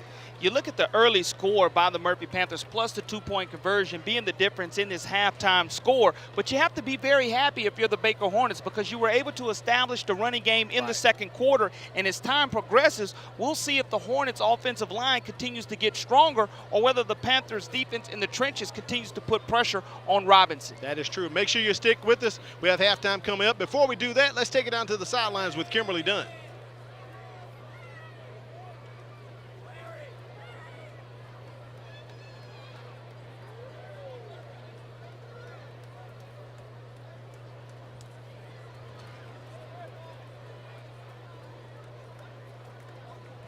Having some technical difficulties with Kim's mic right there. We'll get back with her after halftime. Stick with us. We're going to come back, take a look at the bands. Also, we'll talk to Mobile County Public School System Athletic Director Brad Lowell at halftime. It's Murphy on top, 8-7 over Baker for the MCPSS High School Football Game of the Week.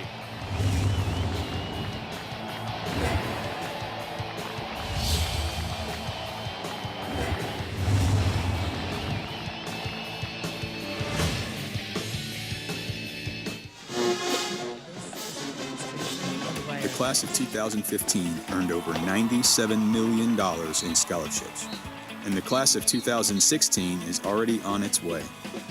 Jackson State University. Alabama. Troy University. Because 1 out of every 3 MCPSS students goes on to college with at least 1 scholarship in hand. Go Blazers.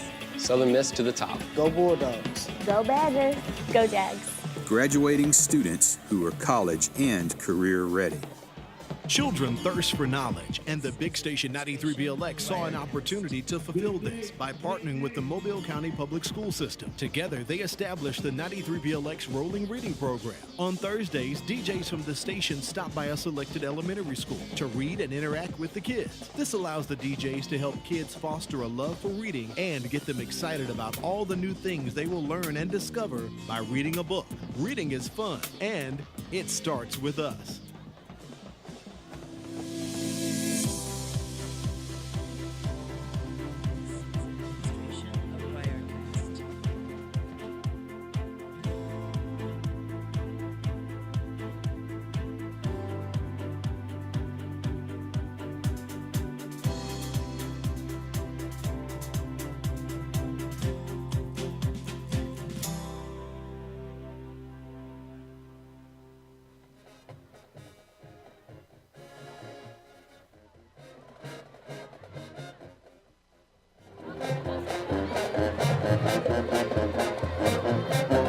Take a look at the Murphy Panthers marching band right now.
We would like to thank the Baker Band under the direction of Mr. Sid Duda for their warm hospitality and wishing the best of luck with their show.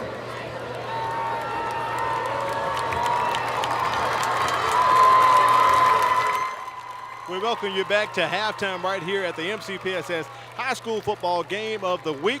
Normally about this time every year we'll have the MCPSS Athletic Director to come in, as we do right now. But through the years we've had Mr. Calvin Chris. This past year he moved on. Unfortunately we lost him. But replacing him we have Mr. Brad Lowell. We all loved Mr. Chris, but Brad Lowell now the head of athletics for the Mobile County Public School System. Brad, how you doing? I'm doing well. I appreciate you having me up here tonight. Good. Congratulations. We're glad you're here. Talk to us about Mobile County Public School athletics. I know it's not just football, basketball, baseball, but there's some other fall sports that go on as well. Yeah, it was such an honor just to mention Mr. Chris, and I know you guys used to have him on as the first interview of the year and talk to him about, getting everything started for the season. And what a wonderful, wonderful man he was to me, to everybody. And I miss him dearly. I learned so much from him and the things that he stood for, and we miss him every day. I'm honored to take over this position. I learned a lot from working with Calvin over about the year and a half. And tonight, what a great atmosphere. Oh, and, yeah. You guys have the best seat in the house up here. I can't even tell you the last time I've been up this high at a football stadium, but what a great night, great crowd. Baker does a fantastic job on their game day preparations and yes, sir. And getting all the fans and student body to participate, and that's what it's about. And we're excited. We're excited to get the year started. Okay. We have fall sports that's going to be starting up with volleyball next week, and then we have cross country, swimming and diving and start also. So we're about to get into the hot time of the year for fall sports, and of course football season kicking off. It's just an exciting time of year for Mobile County. It absolutely is, and with this being a region game and some scheduling and things going on, talk about your role. How do you assist the coaches in football and other sports as well as the athletic director? We hear that title for colleges all the time, but right here in local, people may say, there's an athletic director for the school system? What are some of the things you do on a daily basis to assist the coaches and give them support? Well, we're lucky that we have some really good people that work for Mobile County. Okay. Great coaches, great local athletic directors at the school, and I'm just here for their support. I'm here to help them if they need any additional support for whatever reason, whether it's an eligibility issue, whether it's a concern maybe at the school level or with the parent on best way to handle situations. We try to do the best we can to make sure we make the right decisions for the parents and for the school and for the coaches and everybody. And like I said, I'm just here for their support and excited to have the opportunity to go out and watch the games and be a part of it still. And so it's really an exciting time. I do understand that. We thank you for spending time with us. It's Brad Lowell, the Mobile County Public School System Athletic Director. Before we get out of here, talk about some of the things we can expect, I guess, this year academically, also athletically, that you will have an integral part in and making come to happen for Mobile County School athletics. Well, obviously we have to abide by the state guidelines at Alabama High School Athletic Association regarding academics. Okay. And so our coaches and our schools understand exactly what those kids need to do in order to remain eligible throughout the year, and even for continuing to play athletics after this year, because what they do now actually impacts next year. Okay. And so it's really important for the kids to know that, and we do a really good job at the local schools for that. As far as the different things we have initiatives. With football, one of the biggest things or topics that are going on right now across the country is with safety and concussions, and we take every measure. We abide by, of course, the Alabama High School Athletic Association, which actually follows National Federation rules and guidelines with player safety. Okay. We brought in USA Football, who is partnered with the NFL, to do a player safety clinic with all of Mobile County football coaches, and it ended up being a really, really good clinic. And so we take every measure to promote player safety. Great. Well, we do appreciate everything that you do for athletics and also for academics. We've had an opportunity right now to talk with Mobile County Public School System Athletic Director Brad Lowell. Brad, as always, you're welcome anytime, but of course we got to get your first game of the year. But anytime you want to come back, buddy, we do appreciate it. Well, thank you for having me. I appreciate it. All right, let's take it back down to the field and check out the marching Baker Hornets.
the Baker High School marching band. Our halftime show is brought to you this evening by Majestic Tire, Mobile's finest truck, Dennis Orthodontics, Bob's Downtown Restaurant, Palmer's Toyota, G&E Services, Inc. You're watching the MCPSS High School Football Game of the Week. It's halftime right now. Murphy on top 8-7. We'll be back with more halftime action. Stick with us. Neil Saxton Associates Incorporated and Donahue Orthodontics. The Pride Baker High School Band is under the direction of Mr. Sidney Vito. It's no surprise that the University of South Alabama's College of Education can prepare you for an exciting career in public education. But it may surprise you that this same College of Education can prepare you for an exciting career in a broad variety of fields, like these. Contact us today and let us show you the world of career opportunities that are yours through USA's College of Education. I'm Ashley Rich, District Attorney. Today I want to talk to you about a program that we at the District Attorney's Office has with the Mobile County Public School Systems to help with the bullying issues that are going on in today's world because of social media and because our young people think it's okay to bully others. It's not okay to bully others. Bullying is repeated verbal and physical abuse, ongoing verbal and physical abuse. We at the Mobile County District Attorney's Office want to help the community, we want to help the public school system, and we want to stop bullying within our community. It's really, really important that we do so. And parents need to be responsible if their child is either being bullied or if their child is a bully. Parents need to be involved to stop the bullying or to help the child if they are being bullied. And we at the Mobile County District Attorney's Office and the Mobile County Public School System are also here to help.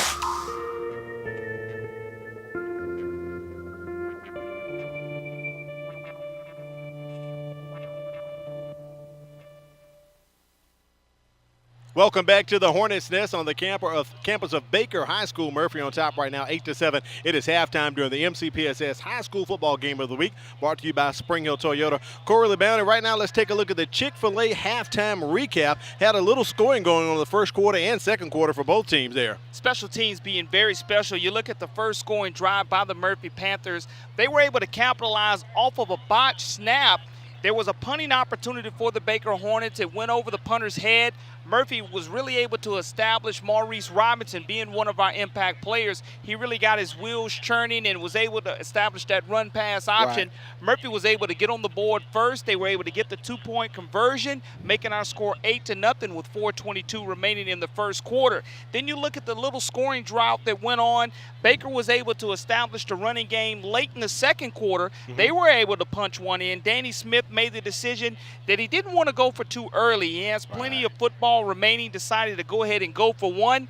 8-7 is our current halftime score. That's right. That's our Chick-fil-A halftime recap. A lot of action happening right here. 8-7 Murphy on top of Baker. Explosive plays on both parts. More so the run game for Baker, but the running of Maurice Robinson, the quarterback for Murphy. He returns for a senior year, and he's showing his athleticism tonight, Corey. Really's only made one bad mistake, and that was that ill-advised throw across his body into the middle of the field. Baker was able to turn it into an interception and had a pretty good return on that play. But Maurice Robinson really is going to be the catalyst for this Murphy High School offense. When you look at the ability to run the RPO, which stands for run, pass, and option, the ability for him to do that, sometimes as the play-by-play announcer, you really have to key on the football from up here on the rooftop of Baker High School. But you know the defensive players, sometimes they get fooled by that, and they go ahead and try to attack the running back, and Maurice Robinson takes it out of the chest and decides to keep it. He's very dynamic with his legs. Again, has an offer by the University of Alabama as an athlete, so that goes to show you the type of speed and the type of athletic ability that he does have. As we move into the second half of the game tonight, Danny Smith, what is he saying to his teammates, to his team right now in the locker room? He's saying, look, guys, there's a lot of football left. We have to continue to establish our identity, to do what we do well. He talked to us in the pregame. He talked in the media days, establishing the running game. He has that fullback. He likes 3 yards in the cloud. cloud of dust, kind of old school football, but he knows that the ability to run the football sets up the ability to throw. Devin Robinson has an arm on him. We've seen that by him being able to go into the end zone. Really hasn't hooked up for long passes over 15 or 20 yards, but you can look for Baker continue to run the football with a lot of success. On the other side of the field, we have first-year head coach Muskegon Barnes. He's been a defensive line coach, so he's not unfamiliar to this territory, but as a head coach, what do you think he's saying to the Panthers in their locker room right now? The ball of energy is gone by Muskegon Barnes. This is his first time as a head coach leading this Panther offensive and defensive squads, but we talked to him in the media days. He said there's a big difference between being an assistant coach and now having the ultimate say-so of this organization. But he's saying to his team, look, guys, we had the 8-0 lead. We can't beat ourselves with penalties. I know both coaches are stressing we have to eliminate the penalties in the second half. Let's take a look right now at some of the score updates happening throughout the Mobile County Public School System. Last night, of course, we covered the Daphne-Davidson game. Daphne on top 3-0. Wasn't a sloppily played game, Corey. Just a lot of mistakes, but good excitement there. Blount on top right now of Viger 20-6. Williamson on top of LaFleur 12-0 in the third quarter. That's the Levi Washington Memorial Classic there. UMS right on top of MGM 28-0. Escambia County and Rain still at 0-0. We may need an update on that one. Still says the first quarter. And look at there, Theodore on top of visiting Northridge 19-10, Corey. You also have some scores. McGill, Tulane, and Spanish Fort tied at 6-6 at the half. And that score is very interesting also. You have Cottage Hill Christian over Satsuma 7-0. So Bayside Academy has traveled to St. James and is trailing 12-0. Those are just a few of the scores as we will continue to update you throughout the night. Close to third quarter action resuming here out at Baker High School. It's a little humid, Court, mostly cloudy as we said earlier, but we're doing pretty good out here. We're going to be back with third quarter action. Make sure you return with us to the MCPSS High School Football Game of the Week.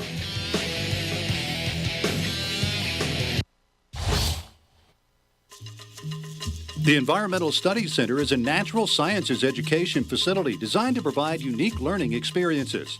In addition, wildlife rehabilitation plays a vital role each day at the center. Featuring more than 500 acres of rich woodlands, the center affords teachers, students, and the general public an opportunity to experience firsthand the natural environment. Environmental Studies Center. It starts with us in the Mobile County Public Schools.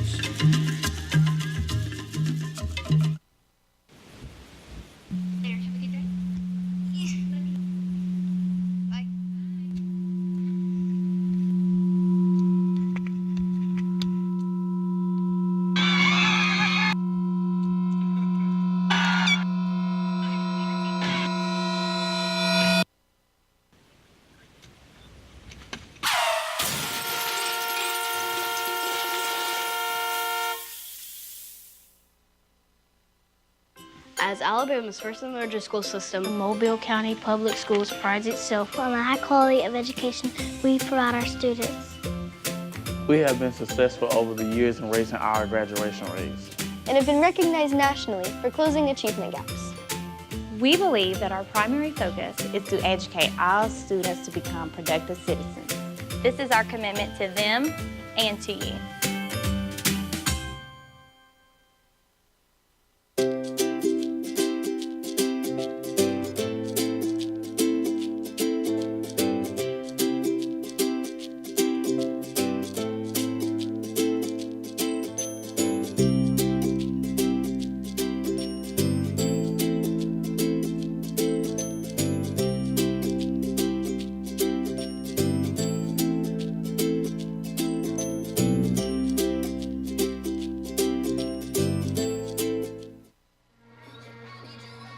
Welcome back to the MCPSS High School Football Game of the Week. Let's take it down to the sidelines and check in with Kimberly Dunn. She has Baker head coach Danny Smith with her.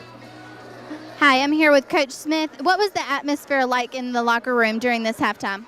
Well, it was very positive. We're only down 8-7 right now. Murphy started off fast, and we found we got caught up with the speed of the game. Murphy's fast. They got some athletes. And second quarter, we played a lot better. And they understand what it takes the second half to win this game, and they're very positive, very upbeat for the second half.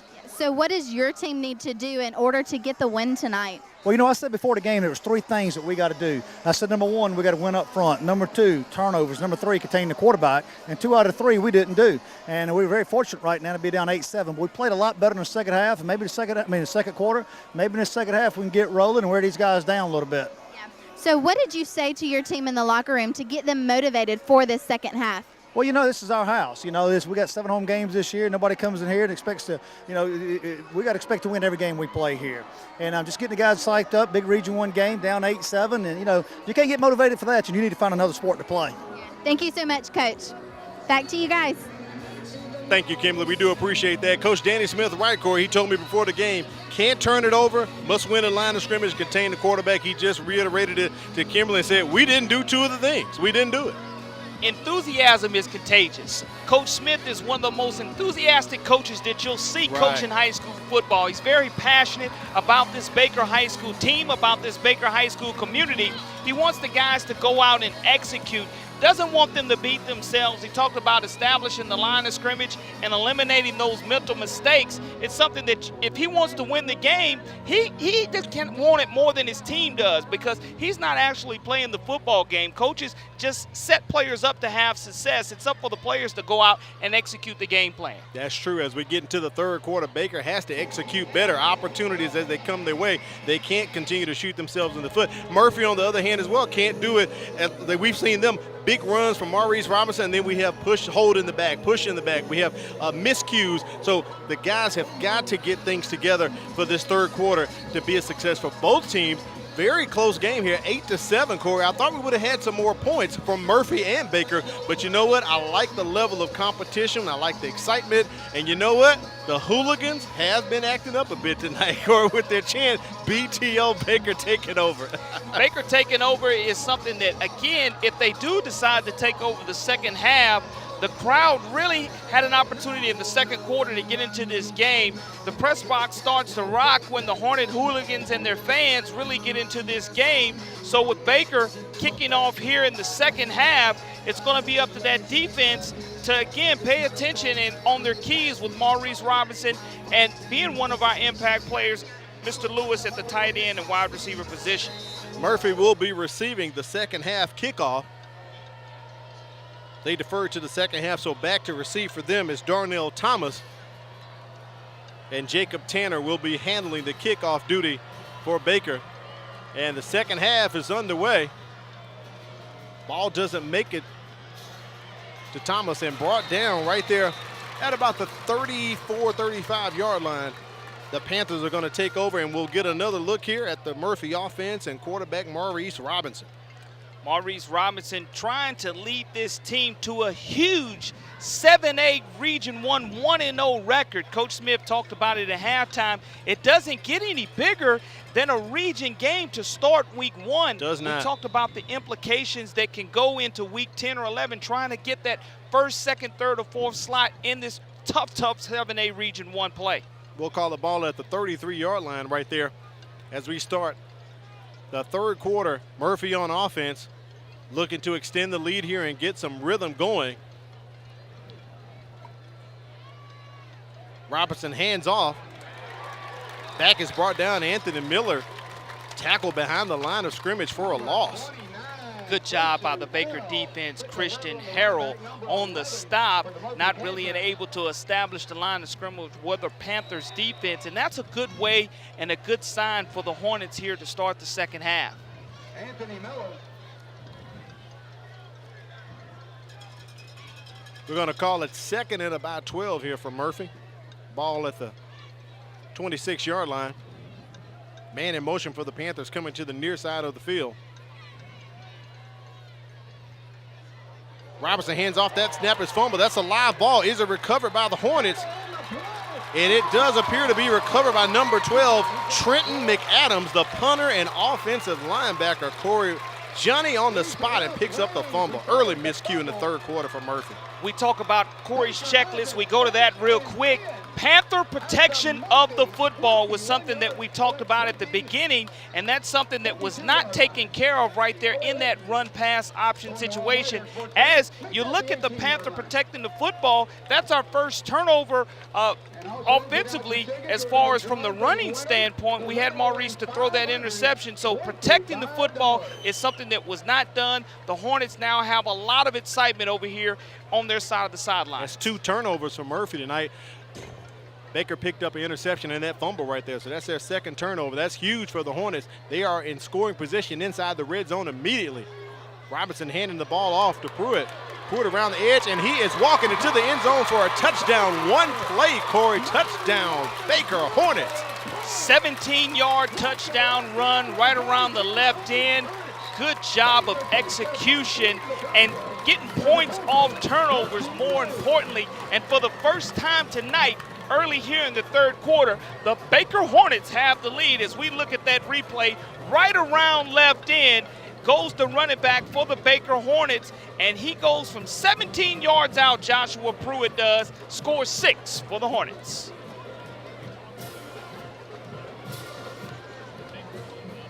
Look, appears as if Coach Danny Smith is making the decision here if they're going to go for 2 to try to extend this to 15-8. They're having some discussions right now. And he sends in Devin Robinson, of course, so it looks as if the Hornets will be going for 2 here. Well, you knew that at some point in time, with the score being 8-0, that Danny Smith, if they scored a touchdown, was going to have to decide when he wanted to go for 2. I think throughout his coaching career, he's learned sometimes you don't have to get it on that first score. He's waiting here to the second one. Now he's lining up for 2. Got the big set there. Pruitt, also Billups in the backfield. And he's moving things around. Swings Pruitt out to the near side. Robinson, a little jump pass, the old Tim Tebow play from Florida, and it is incomplete, knocked down by the Panthers. So the score 13-8 at the 10:48 mark. Stick with us, more action headed your way. Baker with the early score in the third quarter. It's the MCPSS High School Football Game of the Week.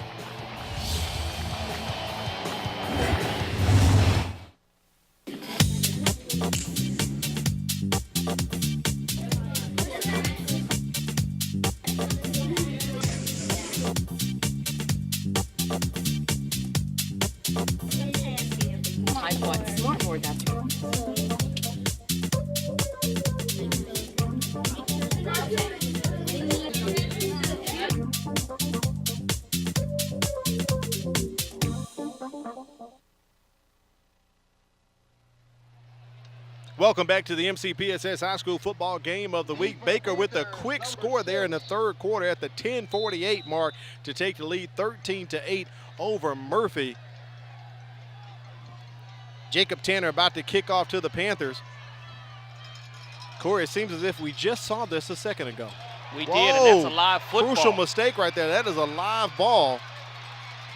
Darnell Thomas does pick it up, but he's brought down at about the 9-yard line, and the Hornet hooligans are going wild in the stands. Crucial mistake by him to let that ball get over his head, Corey.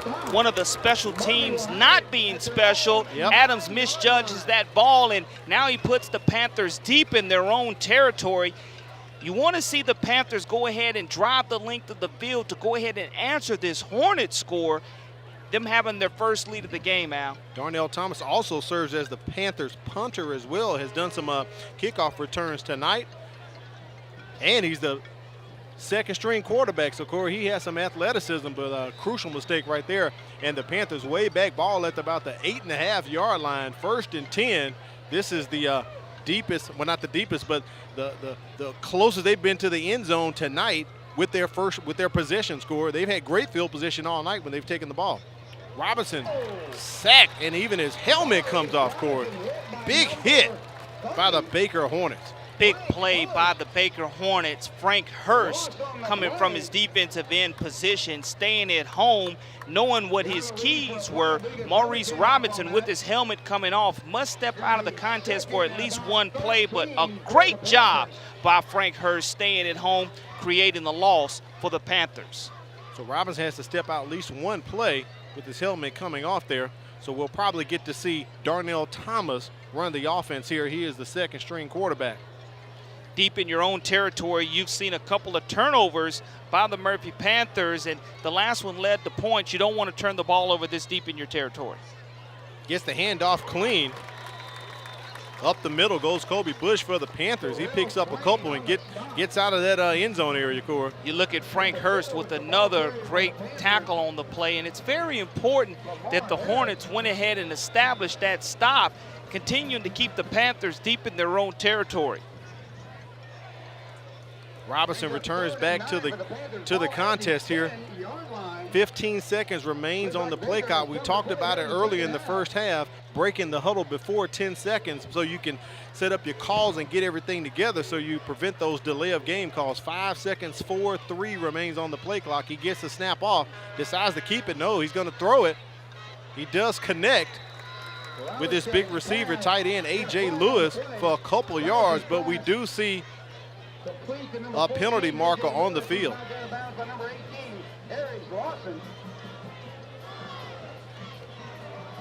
I wonder if this may be the illegal man downfield, Corey. It appears as if Robinson's going to take off, and Jimbo Perez signaling that could be the call there, Corey.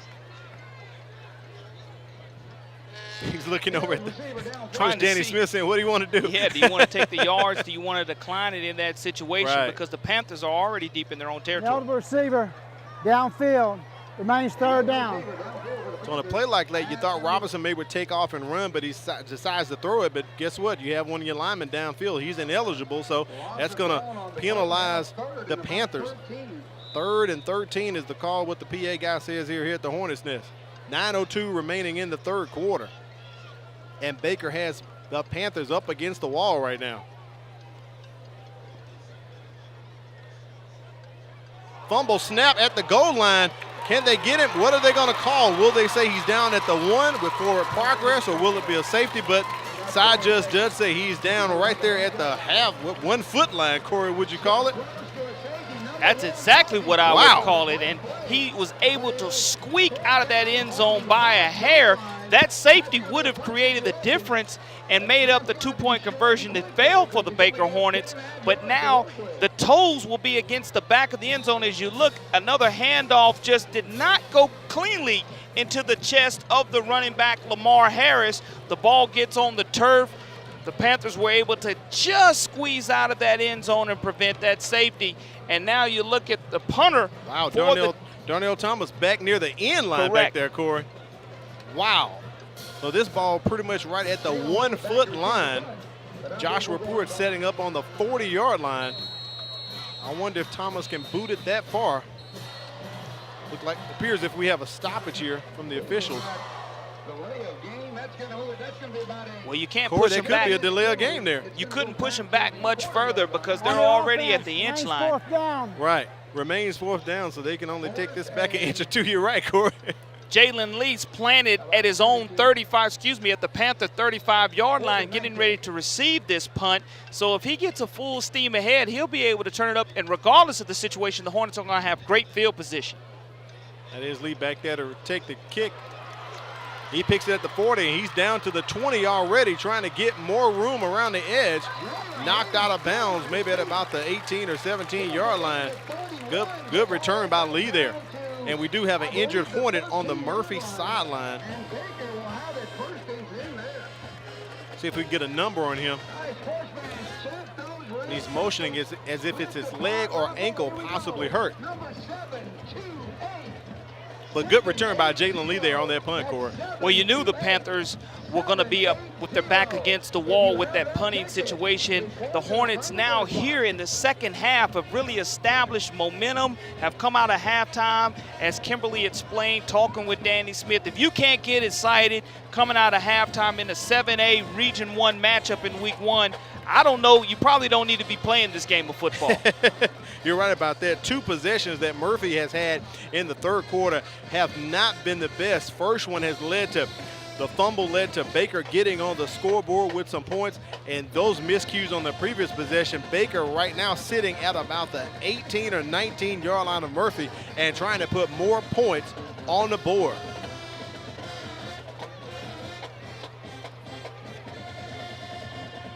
Robinson with the handoff to Billups up the middle. Billups been running well tonight, picks up 2 or 3, gets close to the 10-yard line. Tackle made by John Patterson, the 5'8", 185-pound Stinger linebacker for the Panthers. But Lee talked about it in the second quarter.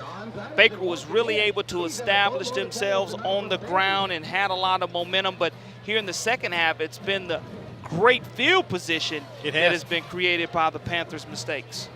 7:18 remaining here in the third quarter. We are live at Baker High School. Al Whedon, Corey LeBounty, Kimberly Dunn on the sideline for a Region 1 Week 1 matchup of Baker and Murphy. Second down for the Hornets. Handoff to Stallworth up the middle. He's got room, and he is walking into the end zone for a touchdown. Touchdown, Jalen Stallworth for Baker. I'm sorry, Dalen Stallworth for Baker, Corey, the big fullback, 5'9", 211. 11-yard touchdown run by Dalen Stallworth. As we look at the replay, just give it to the up back. A couple of missed tackles by the Panthers inside of the red zone leads to 6 more for the Baker Hornets, and really they've been able to come out and find that sweet, honey sweet running game that Danny Smith really likes. Jacob Tanner lining up for the point after attempt.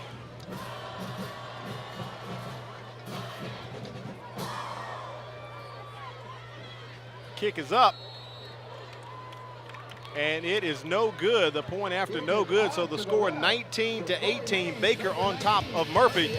Stick with us. More action headed your way for the MCPSS High School Football Game of the Week, brought to you by Spring Hill Toyota.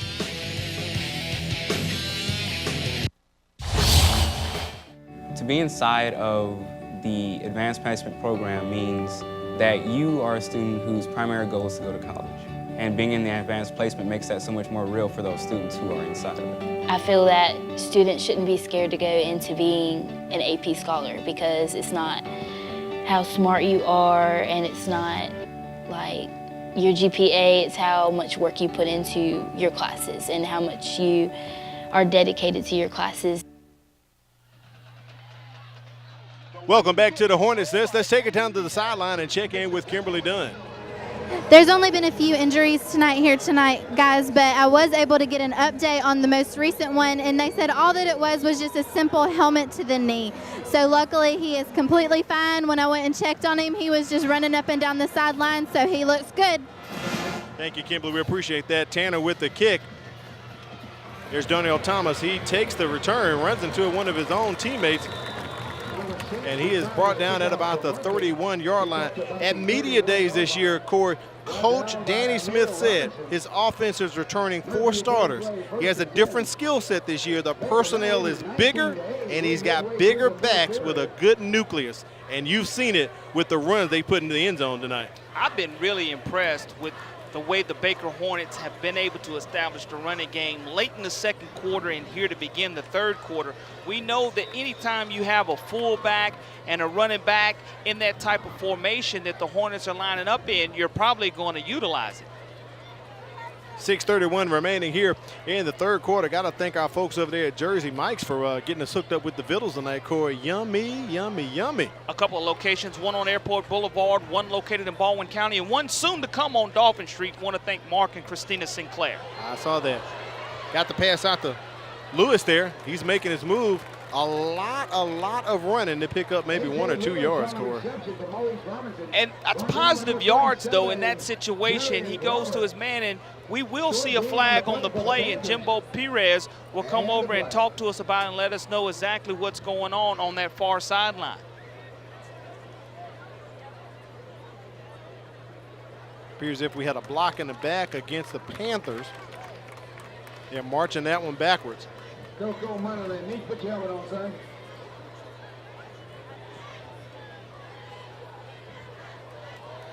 Here's the call from head official Jimbo Perez. During the run, we have a block in the back on the offense. Free play, first down. So we'll replay. It's first down, about 1st and 15 here for the Panthers. Robinson rolling out, decides to keep it. He's got to protect that ball, Corey. He just can't run around with it in his hand like a basketball. The Hornets could knock it out of his hand, Corey. You want to be aware of where the defenders are at all time and secure that body close to your chest if you're going to roll and get outside of that pocket. He was trying to set up his blockers down the field, but they didn't have the type of push that they needed to have. Blunt on top of Viger, 20-6 in the third quarter, the Battle of Pritchard. Down at Ladd, Williamson still on top of the floor, 12-0. UMS Wright extending their lead over Mary G. Montgomery. They won that game last year. They're up 35-0 right now. Theodore extending their lead 25-10 over Northridge. Second down for the Panthers. Robinson looking to connect, rolling. The Hornets on the move. He escapes. He's still rolling. Escapes again and gets out of bounds, pushed out. Is that a late hit? We can see the official, and there's the flag. Great camera work by our crew there. Late hit on the Hornets. Mental mistake, Corey. Right in front of the Baker Hornets bench. You looked at Maurice Robinson scrambling to his left, getting out of trouble. Made a man miss, pump faking. As we look at the replay, Maurice Robinson scrambling away to his left. You look at the ball, Al, it was kind of loosely held away from his body. You just mentioned that a moment ago. It gets away from him. Luckily, he doesn't fumble it, but there's a push out of bounds, a late mental mistake by Ryan Richard. Cannot do that. That's an extra 15 yards, and we're under 6 minutes with 5:11 remaining in the third quarter. So it's our first heat timeout here in the second half. Let's take a look at the 2017 schedule for the Baker Hornets. Notice tonight they are playing, it says at Murphy because technically they are Murphy's the home team. But Corey, if you look at this, Baker has 7 home games. Next week they'll host Viger. They're going down to Theodore, then Davidson, Jeff Davis, Fairhope, McGill, Tulane. And right there at the bottom, the Battle of West Mobile with MGM. No other team in the area, possibly in the state, has 7 home games. Corey, this is huge for the Hornets. And you have to be happy if you're Danny Smith that you were able to secure 7 home games, but it's going to be huge that they go ahead and win their fair share of home games. That's right. None more important than this one right here because it is a 7A Region 1 matchup. The one next week with Viger coming in here is very important also because you like to contain and maintain the momentum, but the region games are going to ultimately get you to where you want to be in postseason play. That's right. We'll get a look at the Murphy 2017 schedule momentarily here. 5:11 remaining in the third quarter. And here's a look at the Panthers schedule. Next week, they're going to be hosting Bryan, and then they're going to McGill, hosting Mary Montgomery. And look at, they have 3 in a row on the road, Corey, at Saraland, at Foley, at Theodore, and then their last 2 games at Davidson and at Viger. So the Panthers, they've got a tough road to hoe themselves there. First down for Murphy right now in Baker territory. Ball sitting at about the 48, 47-yard line. Robinson decides to keep it. We've seen a lot of that tonight. He's picking up yardage, keeping those legs going. Picks up about maybe 9 yards, Corey. Big run. It was a big run, and he was able to get tackled by Javon Beck, the outside linebacker by the Baker Hornets, and he's close to moving the sticks, and yes, indeed, he does move the sticks. First down. And that's something that you would like to see because it gives the defense of the Murphy Panthers a chance to rest over there on that far sideline. They do need that right now. First 2 possessions did not work out well for the Panthers, both leading to Baker scores. 4:43 remains in the third quarter. Here's a snap to Robinson. Rolls out, and he does pitch it to Manley. Slight delayed pitch, but Manley brought down, and we can see that is going to be a face mask or a horse collar possibly. There's the flag on the field. I think it's going to be called a horse collar. I believe it will, because horse collar. He did grab him right under the shoulder pads to sling him down, and it was a good, tough run by Breland Manley, but he was brought down by the shoulder pads, and that's an illegal play as we look at the replay. A pitch quickly out to Manley as he tries to turn that right corner, just taken down illegally, horse collar style. Jimbo Perez will talk about it and give us our signal. All on top of it. But we have a hold against Murphy. That is what he is signaling as he's talking to Baker head coach Danny Smith and Coach Barnes on the far sideline and saying, wait a minute, what is going on here?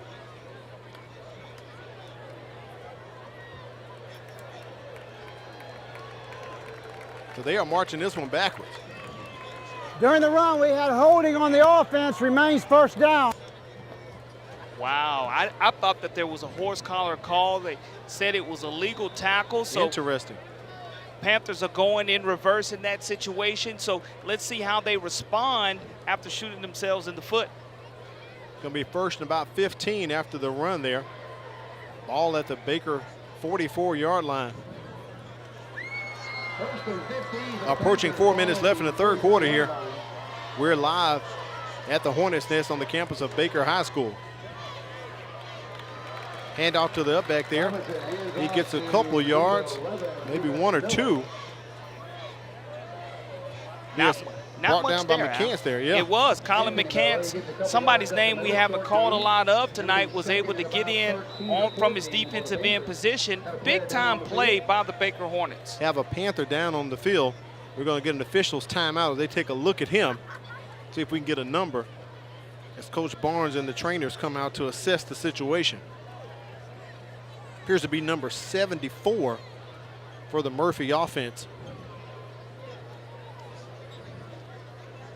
Jordan Valerie, Corey, junior, 6'1", 260. He's getting some assistance there. Your starting right tackle and his backup will be number 72, Marlon Seward Jr. He'll come in at 6'1", 260. So you're trading one 260-pound lineman for another 260-pound lineman. I like that. Coach Barnes assisting his player off the field there, Corey. Yeah, Murphy averaging about 261 across that front line, so that's just going to be an even swap there when they bring in the backup. And there's the BTO chant from the Hornet Hooligans. Our first time seeing them up close and personal there. They've had a lot to cheer about here in the second half. 3:45 remaining in the third quarter. Been all Hornets here in the third quarter. It has 19-8 as the score. Baker with 2 early scores in the third quarter, back-to-back off Murphy miscues. But Murphy trying to get back in this game here. Second and long. Quarterback Maurice Robinson fakes the pitch. No, now he throws it. Ball goes out of bounds, Corey. And sometimes it starts to become mental. That's the second or third bad throw that we've seen him make. That was an easy throw and catch, and sometimes the easiest throw and catch are the hardest ones, the ones in the shots down the field. He's been semi-completing, but in that situation, he's got to complete that swing pass to give the Panthers an opportunity to turn it up. Third and long for the Panthers here. Can the Baker defense hold and get the ball back? Robinson looks though to the sideline, checks his wrist, looking for the call here. About third down and 19. We'll see what offensive coordinator Leslie Nobles has in his playbook for third down and 19. Coach Barnes has decided to call a timeout, Corey. Think he wants to discuss this a little further, but he's talking more so with the official. Seems a bit upset. So he wants to also get his Murphy Panthers team over here, get them calmed down, get the emotions in check, try to call the right play right now to get the best results at the 3:34 mark. We'll take a break and be back with more action for the MCPSS High School Football Game of the Week.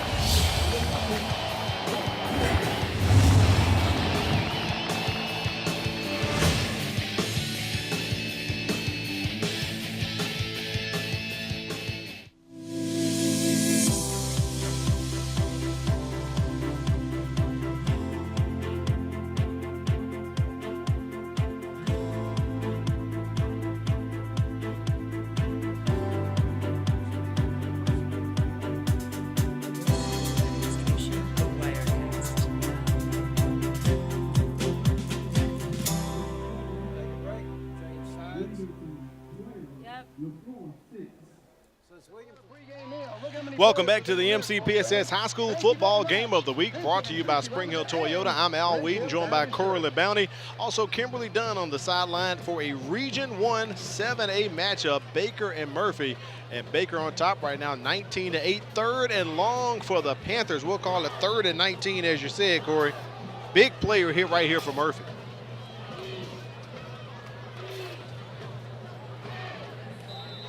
You look at the bottom of the screen. Trips at Mr. the bottom. A.J. Lewis is at the bottom of the screen. I would look for Robinson. Keep the ball in play to him. That's your biggest playmaker. Christian Sellers as well. Robinson trying to escape, but no, he's hit. And he is hit for a loss and driven out of bounds by the Baker Hornets. Outside linebacker Kelvin Myers-Rogers comes up and makes a huge play. As we look at the play, gets great pressure on Robinson, does not let him escape out of the pocket, and flings him out of bounds. And very smart of him to somewhat pull up a little bit, Corey, so he doesn't get a penalty for throwing Robinson down. So that was a smart play on his part as well to prevent that penalty. Darnell Thomas back to punt for the Panthers, so nothing came out of that drive from Murphy as we approach the 2-minute mark.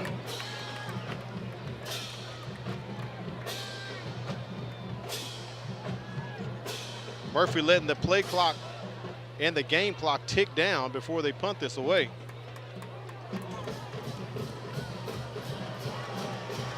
Punt goes straight up and straight back down and then takes a little backspin. And all the Hornets stay away from it, Corey. So looks as if the official's going to mark it at, whoa, he's still moving at about the 41-yard line of Baker. So, Corey, that could have been maybe of a 10 or 11-yard punt. Wow. It doesn't help the punting average. We've seen him be up against Adams, that is, up against his own goal line, trying to punt the football away. And Al, when you don't have great field position, it creates problems for you, because now as an offensive team, the Baker Hornets can pretty much open up the playbook and call anything that they want to call, being right on the 41-yard line. Oh, yeah, the hooligans getting riled up, the percussion section doing their thing. They got the drum line going. So right now, 2:24 remains in the third quarter as the Hornets get ready to break the huddle and come out on the field. They've scored in their first 2 possessions here in the third quarter. Now I wonder if Coach Danny Smith is going to go to the contained run game right here, Corey, milk that clock down. Has had a lot of success. If it's not broke, don't try to fix it. Murphy Panthers in this second half have not been able to stop the running game. Nice look right there on the sidelines as the defense is going over some schemes. And look how technology is coming to the play there, Corey, even on the high school level. Hand off to Pruitt. He makes his way here between the hash and the numbers. Ankle tackle by the Panthers brings him down for maybe about a 1 or 2 yard gain. Good open field tackle by the cornerback, Michael Coleman, on the play. But you see what Danny Smith and this offense are looking to do. They're looking to run the football, and until you stop it, they're trying to wear down this Panther team, because we still have an entire quarter left to play. Time of possession will become critical for the Baker Hornets. As we approach the fourth quarter, don't forget we have our Hitting the Numbers segment coming up. And also, make sure the conditioning is there. You're right, Corey. We're down in the south. Humidity can get pretty thick here. Pruitt up the middle, just bulling his way. Josh Pruitt straight ahead. Gets maybe 2 or 3 on that one. Moves it up to about the 46-yard line for Baker. Sets him up for third down and a couple. Juju Adams on the stop. We talked about him being in his linebacker position, 6'2", 190 pounds, making the essential stop for the Panthers. 1:15 remains in the third quarter here. Baker taking their time. Corey, notice that. They're still in the huddle, taking their time, slowly working that clock, and they run the past 2 plays as well.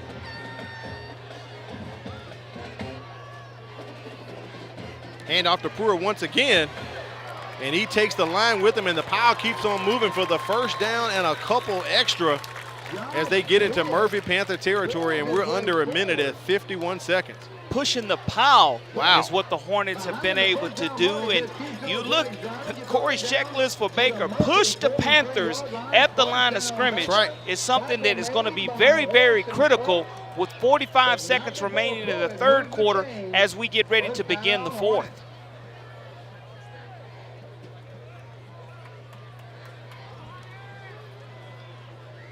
There's a handoff to Starworth up the middle. Takes the pile, and he gets maybe 3 or 4. We've seen that play over and over, and each time it's given positive results. Score. We're less than 30 seconds here as we approach the fourth quarter.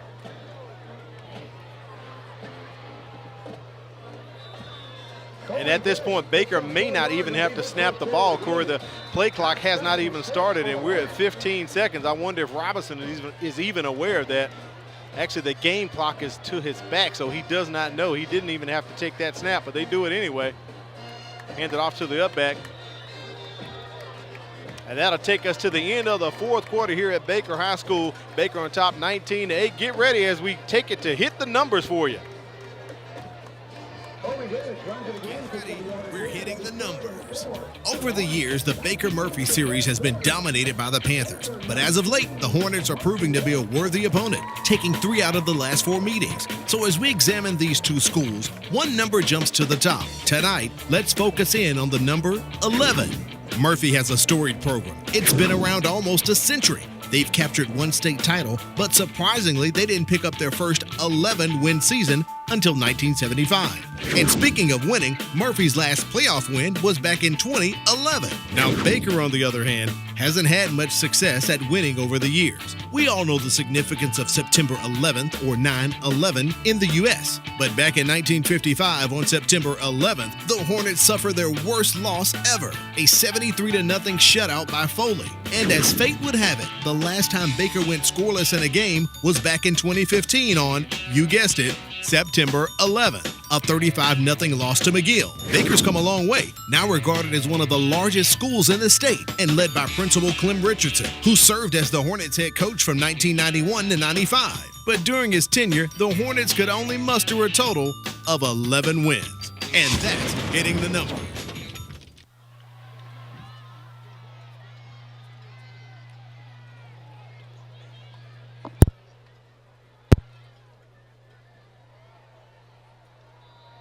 Welcome back. We have action here in the 4th quarter. Baker decides to call timeout, Corey.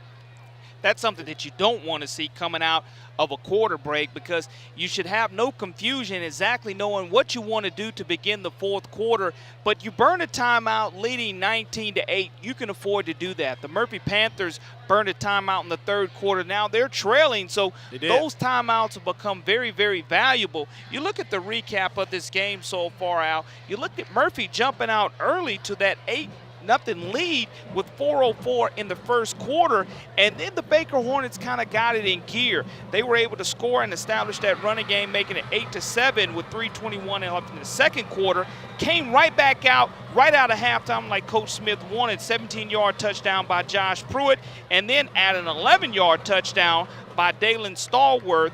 19-8, our current score. That's right, 3rd quarter recap right there. Great job, Corey. Baker right now 3rd and about 5. We'll call it maybe 3rd and 4, trying to keep this drive going. Devin Robinson making the call, looking over, cheering his checkdowns. Hands off to Joshua Pruitt, and he's met at the line by the Panthers, and they are not having a defensive stand by Murphy. Great job right there.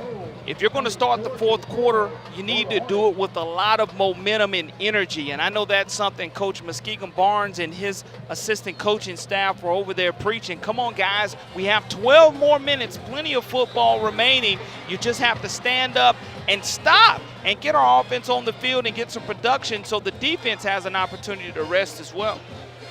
Trenton McAdams back to kick this ball for Baker. And standing at the 5-yard line, we have Darnell Thomas for the Panthers waiting to receive. Approaching 5 seconds on the play clock.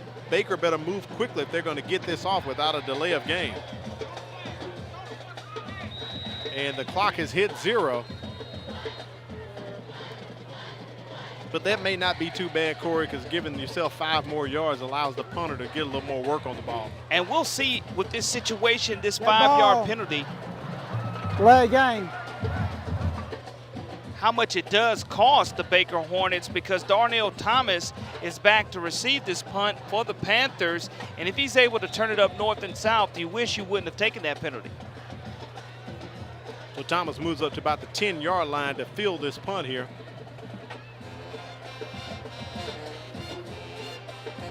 There's a kick from McAdams. Nice punt. Bounces straight up in the air, so Baker will get to down this right about at the 9-yard line. Great punt by McAdams and the Hornets there, Corey, and well played by special teams.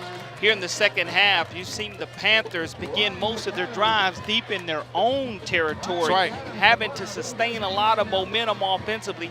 Haven't been able to put back and maintain back-to-back first down drives. You look at the Corey's checklist for Murphy. They have to get off the field on 3rd down, something that they have not been able to do defensively, because Baker has been able to establish the running game here in the 2nd half. you look at the special teams, they have been very special for the Hornets, but not for the Panthers. Right. With the one miscue that Baker had that led to the Murphy score, they've cleaned that up here in the second half, and the rest of this game, they need to continue to do that. Murphy down 11 points right now, so it's going to take a couple scores to get this one notched up or even them to take the lead. Starting right now at their own 8 or 9 yard line, backed up once again. It's on the back of Maurice Robinson now, so he hands off, gets it to the back, and he gets good yardage. Not Joshua Pruitt there, but Anthony Miller for the Murphy offense on the run. Anthony Miller, we talked about the speed that he has. We've seen him slip out of the backfield a couple of times and have a couple of receptions. Now running the football, but going to be important that after those positive yards that were obtained on first down, that the Panthers are able to move the sticks and pick up the first down. Take a look at some of the scores coming in across the Mobile County Public School System. Blunt still on top, 20-6 over Viger. Williamson 12-6. LaFleur got on the board there. There's a handoff. Back to Miller once again, and he's met at the line by some Hornets. Good job by Colin McCants from his defensive end position, standing them up. Just needed a couple of inches to get that first down and was able to get it. The clock's still going to be ticking. So, again, when you look at the Panthers, they're going to have to go ahead and get some intermediate passes mixed in as well unless they're able to hit that big, long 60 or 70-yard touchdown run. First down ball at the 20-yard line for Murphy. Just under 10 minutes remaining in the contest. Robinson fakes it and catches the receiver right up the middle. That's his man. Oh, and he's down the sideline. Great job by A.J. Lewis, the tight end, cutting across the grain and picking up big yards, Corey. One of the impact players, showing why he's exactly that, turning a field, flipping the field for the Murphy Panthers. You look at the replay, Robinson just slings it to Lewis, and he's able to turn it up and get the type of positive yards after someone was depleted on the play. Great job of both teams really being aggressive and physical. Murphy gets into Baker territory just past the midfield stripe, ball at the 49-yard line. They're directly in front of us here at the Hornets' nest. Fakes the handoff, and he's looking to connect and throw, and he does get it out to Miller. Let's go down to the sidelines and check in once again with Kimberly Dunn. Hey guys, I asked the teams before the game what was going to separate them from the other teams, and both of them said that they could hold out for the long haul. They were tenacious, they had a lot of stamina, they were very physical and very aggressive. And as we're entering this last quarter of the game, you can see that playing out, both teams giving it their all as they enter the ending of this game. Thank you, Kimberly. That's right. Conditioning and tenacity comes into play right now. Murphy not giving up, Corey. They're still on the move. Still a lot of time left in this game. 8:55 remains, and they need to get on the board as Robinson is pushing it out. That ball tipped and out of the hands of A.J. Lewis. Just escaped the fingertips there. And that's something that's hard to do. Go over 6'4" fingertips, but a little bit too high as Robinson was rolling over to his left. The good thing for the Panthers is the clock does stop, but let's see what kind of stop, bend but don't break maybe mentality, because the Panthers, in order to keep their defense fresh, that offense has to stay on the field. Right, just like Kimberly said, you've got to get tenacious right now. It's third down. You've got to pick up this third down. You don't want to give it back to Baker at 8:40 and them up 11 points, 19-8. No. The way the run game's been working for the Hornets tonight, Murphy definitely looking to get this first down. So here it is. Here's the snap to Robinson. He decides to keep it. Could be a busted play, Corey, and that's a sack for a loss. Huge play by the Baker Hornets. Good job by Jordan Timmons from his defensive end position. Was able to get into the backfield as we take a look at the replay. Was able to shed the offensive lineman, and a great open field tackle bringing Robinson down. A huge loss for the Murphy Panthers. You have Timmons listed at 5'11", 225. Corey, I got to check my numbers. That's the tallest 5'11" kid I've ever seen. Maybe I need to spell check my own self there. Darnell Thomas back to punt for the Panthers, or will they? Let's pay attention. We could have some trickeration here. He is the backup quarterback, and he takes off. He dumps it off, incomplete. The Panthers try to run the trick play, and it is no good. So Baker's going to get some great field position right here. Pass was intended right there for number 5, Chase Wilson, coming off the line of scrimmage. You called it out, trailing by what they are, 11 points. Big, huge fake that was not too special. You look at the backup quarterback, just a little bit too high, incomplete, turnover on downs. Now the Baker Hornets have excellent field position. Yeah, great call by the Panthers. I give it to Coach Barnes and the crew. Right time, right opportunity. You had to take advantage of it, but it did not pay off. Ball a little high. Baker right at the 50-yard line, giving that ball to Stallworth, feeding it to him, and he just falls on top of the pile, picking up 1. But more importantly, the clock continues to move, Corey. Danny Smith and this Hornets team are going to be very content to run the football, and I would be surprised to see them throw the football at this point in time in the game, because you still have the Heat timeout that's going to be coming at the 6-minute mark. Right. The Panthers, you're going to try to make them burn their own timeouts, but if they do throw the ball, now is the down to do it on. I believe Murphy has 2 remaining, if I'm correct. I think Coach Barnes has used 1 already. Second down for Baker. We'll call it 2nd and 10. No gain on that. Oh, a slight miscue, but Billups hauls the ball in. A high toss from Devin Robinson to Billups. That could have been devastating because that pitch was high, intended for Billups. But Billups limping there, trying to get up. Oh, my goodness. Big running back on the play. You look at the replay, high snap, high pitch. Billups tries to turn it up, and as he plants those feet, I do believe he possibly rolled an ankle. The trainers are going out to check on him right now. And he's up and walking off the field on his own strength, so that's a good sign right there. But I don't believe Baker has to fret too much, because behind him, oh yeah, they definitely got some meat. The big fullback Dalen Stallworth, also Joshua Pruitt as well. So that running attack can continue for Coach Danny Smith and the Hornets. Clock continuing to run, 6:45 remaining here in the 4th quarter. And like you just mentioned, only 2 timeouts, really 3, because you do have the 6-minute Heat timeout for the Panthers. 3rd down and about 7 for the Hornets. We'll call it that, just inside Murphy Panther territory. On the jet sweep, first time we've seen Baker run that. Jacoby Rogers around the edge, and he gets to the end. Oh my goodness, bounce about the 17, 18-yard line. A big run by Baker right there to keep the clock moving. Gets the first down. Sorry, he stepped out of bounds, but he gets the first down, Corey. One of the longest runs we've seen of the night.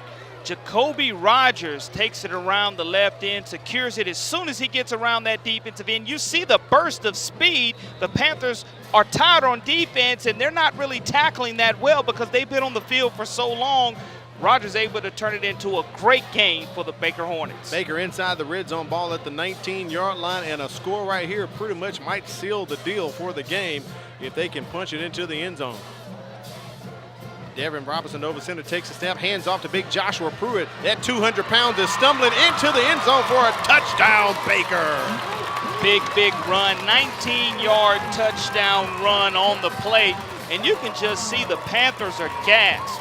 They've missed a lot of tackles at the line of scrimmage, but Joshua Pruitt on this replay, just the same exact play they ran around the left side. He busted around for a 19-yard touchdown and increases and pads that Hornets lead.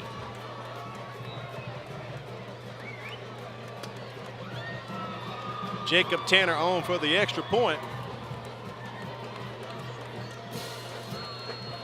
Kick is up, and it is good. Baker on top, 25-8 right now over Murphy. We'll be back with more action. You're watching the MCPSS High School Football Game of the Week. 25-8 right now over Murphy. We'll be back with more action. You're watching the MCPSS High School Football Game of the Week.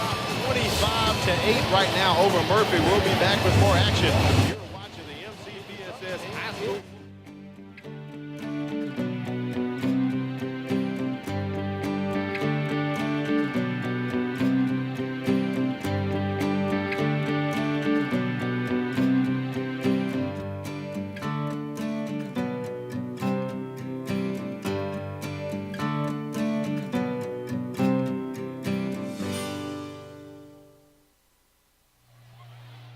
Welcome back to the MCPSS High School Football Game of the Week. Let me check that score. It's Baker 26, Murphy 8, Corey. And with that score, they've just cushioned their lead. You don't want to get timid on defense. You don't want to allow this Panther offense to get any type of momentum, because here in the second half, they've really sputtered and have not been able to put back-to-back first downs together. Jacob Tanner with the kick. Taken by A.J. Lee there. He's trying to come across the edge and has some room. Great run there by, A.J. Lewis. Nice run. Gets to the Murphy 45-yard line. With that being said, the Panthers really are going to have to answer the bell right here. They're going to have a score. We're going to go to our under 6-minute heat timeout at this time. 5:56 remaining, so head official Jimbo Perez calls for the heat timeout. I do like this, Corey. We're down in the South here. It allows the kids to, stay on top of things. And while we're doing that, let's take a look at the scoreboard. UMS right on top of MGM. 35-6. They're in dominating control right there. A set of Toyota keys have been turned into the concession stand on the home side of the football field. That's all we have right now on the scoreboard. But we'll be back to action momentarily, so make sure you stay with us. We talked about it on Hitting the Numbers with Baker Murphy not making the play. Not having a win, but also on the other side, Baker has made the playoffs, Corey, returning in 2012, but since then they've only made it back on the even years, 2014 and 2016. Corey, this is 2017. Danny Smith trying to establish a culture that Jack French left him. He took over for the legendary Jack French and has done a wonderful job. But again, this is a huge 7A Region 1 matchup. It is. It's one of the only region matchups in the state of Alabama. And when you look at Week 1, determining what happens in Week 10 from a seeding standpoint and trying to make the playoffs, every game is important in region play. We've pretty much seen that in the past couple of years. It'll come down to the last week of the season determining who's going to get in and who won't make it into the playoffs. Robinson takes a snap, looking to connect with a receiver. He's scrambling up the middle. He goes. He has some room. The Hornets collapsing on him, and they wrap him up at about the 38-yard line. Nice run by Maurice Robinson. But just like you mentioned, as he continues to scramble, every time he scrambles, that pigskin is very far away from his body. Needs to continue to keep it tucked tight so it doesn't slip away or defender doesn't pop it away from him. You could also say, Corey, Hornets had good coverage. He couldn't connect with anyone. That could have turned into a coverage sack, but it turned into a nice run on the opposite for Murphy there. So 1st and 10, ball at about the 38, 39-yard line. Robinson continuing to throw. Murphy's going to have to throw to get this, and he is sacked right at the line of scrimmage by a few Hornets there. They swarm in on him. You look at 98 and 45, both defenders for the Baker Hornets being in on the play. Trayvon Simmons, you look at the replay, Al, and Robinson really doesn't have any open wide receivers. Right. They're pushing the pocket on him, making him go ahead and make a quick decision. He's trying to run. Sooner or later, he's going to be gassed, because if you're having to do that time after time, not having a chance to catch your second breath will catch up with you with 4:57 remaining here in the fourth quarter. Second down for the Panthers. Ball pretty much right at the original line of scrimmage, right there at the 39. We're under 5 minutes remaining in the contest. Robinson looking again, finds someone, and that ball is knocked down incomplete. Trying to connect with this wide receiver Antoine Noble there. You said it right. Antoine Noble is a tight end and wide receiver, 6'3", 210-pound senior. The first time we've called his name tonight, but that's a catch that the Panthers really have to make at this point in time in the game to continue to move the chains and not put themselves in a situation where it's 3rd down and 9 like they are now. 4 down territory right here for the Panthers. You cannot afford to miss out, so I'm expecting if they don't get it here, they will go for it on 4th down 26-8 with 4:41 remaining. Robinson rolling out, coming back toward us here on the near side, looking for someone. He's off to the races now, has a lot of room to work with, and he's brought down, tackled in midfield, and loses his helmet once again, Corey. Let's take it down to the sideline, check in with Kimberly Dunn right quick. I asked Baker's coaching staff if this humidity tonight was having any effect on their players, and he said, normally they think that it would, but they're just so fired up, it's not even phasing them. So they're just keeping that momentum going tonight on the field. Thank you, Kimberly. We appreciate that. As she talked about that, Corey, and Robinson's helmet came off, you could see him somewhat gasping as he walked on the sideline like he's out of breath. I know he had to run, but this humidity is having an effect. Darnell Thomas now in to take the snap. It's 4th down. They have to go for it. They have to get this first down. This is pretty much the ball game here for the Panthers that remain. UMS on top of MGM, 35-6. That ball incomplete, but we do have flags everywhere, so we could have some pass interference. Let's see what we have here, Corey.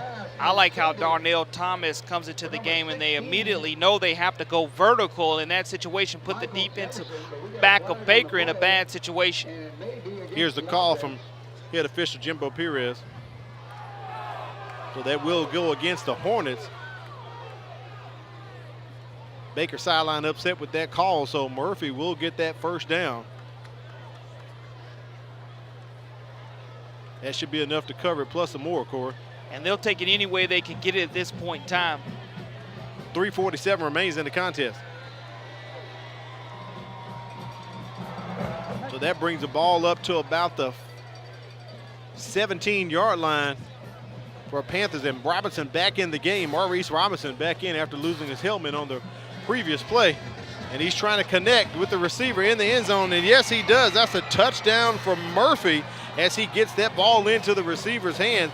Big time catch right there by Michael Jefferson, and Murphy with 6. 17-yard touchdown strike from quarterback Maurice Robinson to Michael Jefferson. As we look at the replay, the pocket wasn't pushed. He had a clean pocket, was able to do like he does in the 7-on-7 summer drills, finds his big 6'4" wide receiver, and the Panthers are going to decide to go for 2. There's Thomas once again taking it. We have flags all across the field. Delay of game on Murphy, Corey. Delay of game. They couldn't get it off in enough time. Same formation they did after the first touchdown in the first quarter where they surprised Baker with that 2-point conversion. Well, now you're in a situation to where you still, because of the score, probably going to have to go for 2. You're just going to have to do it from 5 yards further out. Well, they have Carter Cochran on for the kick. They're lining up in the kick formation here.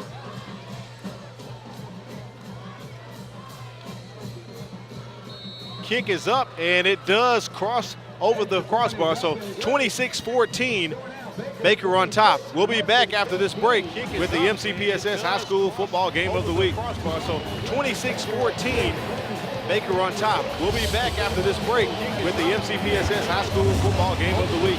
So 26-14, Baker on top. Hi, I'm Todd. And I'm Terry, and we'd like to invite you to join us as we take a look at nature in ways that you've never seen before. Come travel with us as we go coast to coast to uncover some of the most interesting animals. And some of the most beautiful scenery that's offered outdoors. You can join us on our nature adventures right here on the MCPSS TV network.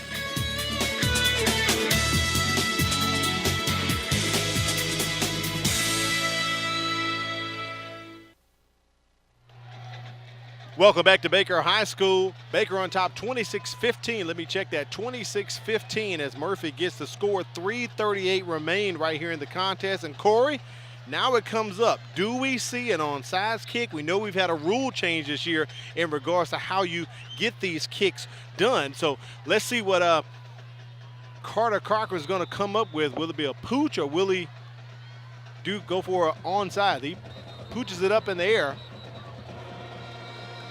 And we have penalties. Offsides on the kicking team. That's what it looks like. It wasn't a situation where he grounded the football into the ground. It was the Panthers got out of the gates a little bit too quickly. Good ball. Encroachment. So offsides against Murphy there. You're right, Corey. Nice kick from Cochran. But the guys just got too much of a jump there. And it's hard to duplicate a great kick a second time. You don't want to waste it in a penalty situation. That's one of those mental special team mistakes that Coach Muskegon Barnes is not going to be happy about at all. Baker has the hands team out there, and it appears as if Cochran's going to attempt it once more. Here we go. And Baker has grabbed that ball right about at the 48-yard line. Talked to Coach Danny Smith before the game, and I said, well, what does it mean to play, Region 1 game so early and about Region 1? Corey, he said, we got to get out the gate running. We got to get out the chute running. And pretty much that's what he's done tonight, on top 26-15. And next week we're going to come back to the Hornets' Nest as they host the Viger Wolves right here on the MCPSS TV network, Corey. That was a great game a year ago in which the Baker Hornets were able to make the Viger Wolves start off their season 0-2. Right. Could it be 2 consecutive years in which the Viger Wolves lose to the Baker Hornets? Stay tuned. We'll see next week. That's right. Robinson hands off to his back, and he gets a couple of yards there, picks up a few. Nice run by Kobe Bush. Picks up 2 or 3 as he keeps that pile moving. We've noticed that all night, Gore. The fullbacks have been very effective tonight for the Hornets.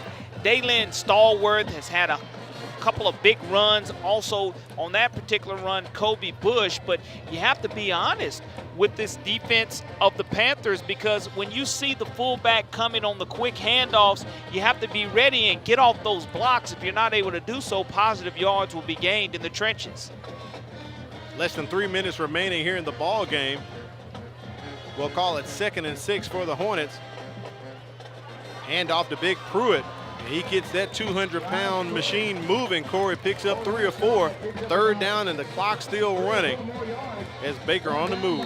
Safety Harrison Turk comes up and makes the stop. 5'9", 175-pound junior. But the biggest thing for the Baker Hornets is now the clock has stopped, and they're going to go to the huddle, and after this timeout, have an opportunity to gather themselves and their thoughts to complete this remaining last 2:34. Coach Barnes calls timeout. 3rd down here, trying to get a stop, maybe burn another one to get Baker to 4th down so they can get the ball back on that last drive.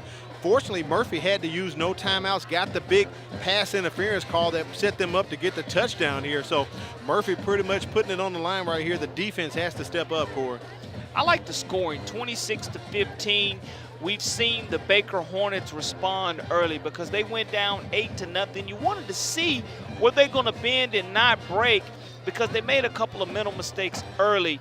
But here to finish tonight's contest, you want to see how clean this Baker offensive line can continue to push the Panthers in the trenches. That's one of the big things that Baker needed to do, control the Panthers at the line of scrimmage. And so far here in the second half, Al, they've had a lot of success doing that. They sure have. 2:34 remains here in the contest. 3rd down and about 4 yards for the Hornets. If they can get this 1st down, Corey, that'll pretty much seal the deal here at the Hornets' Nest. Like you mentioned, without the timeouts, only 1 remaining for the Panthers. Time is of the essence, and you have to get a stop. You cannot allow positive yards to be gained here on 3rd down. That big Baker line headed out there, and there's the Hornet. Hadn't seen him tonight. Here's the call right here. 3rd down and about 4. We'll let the pictures play it out, Corey.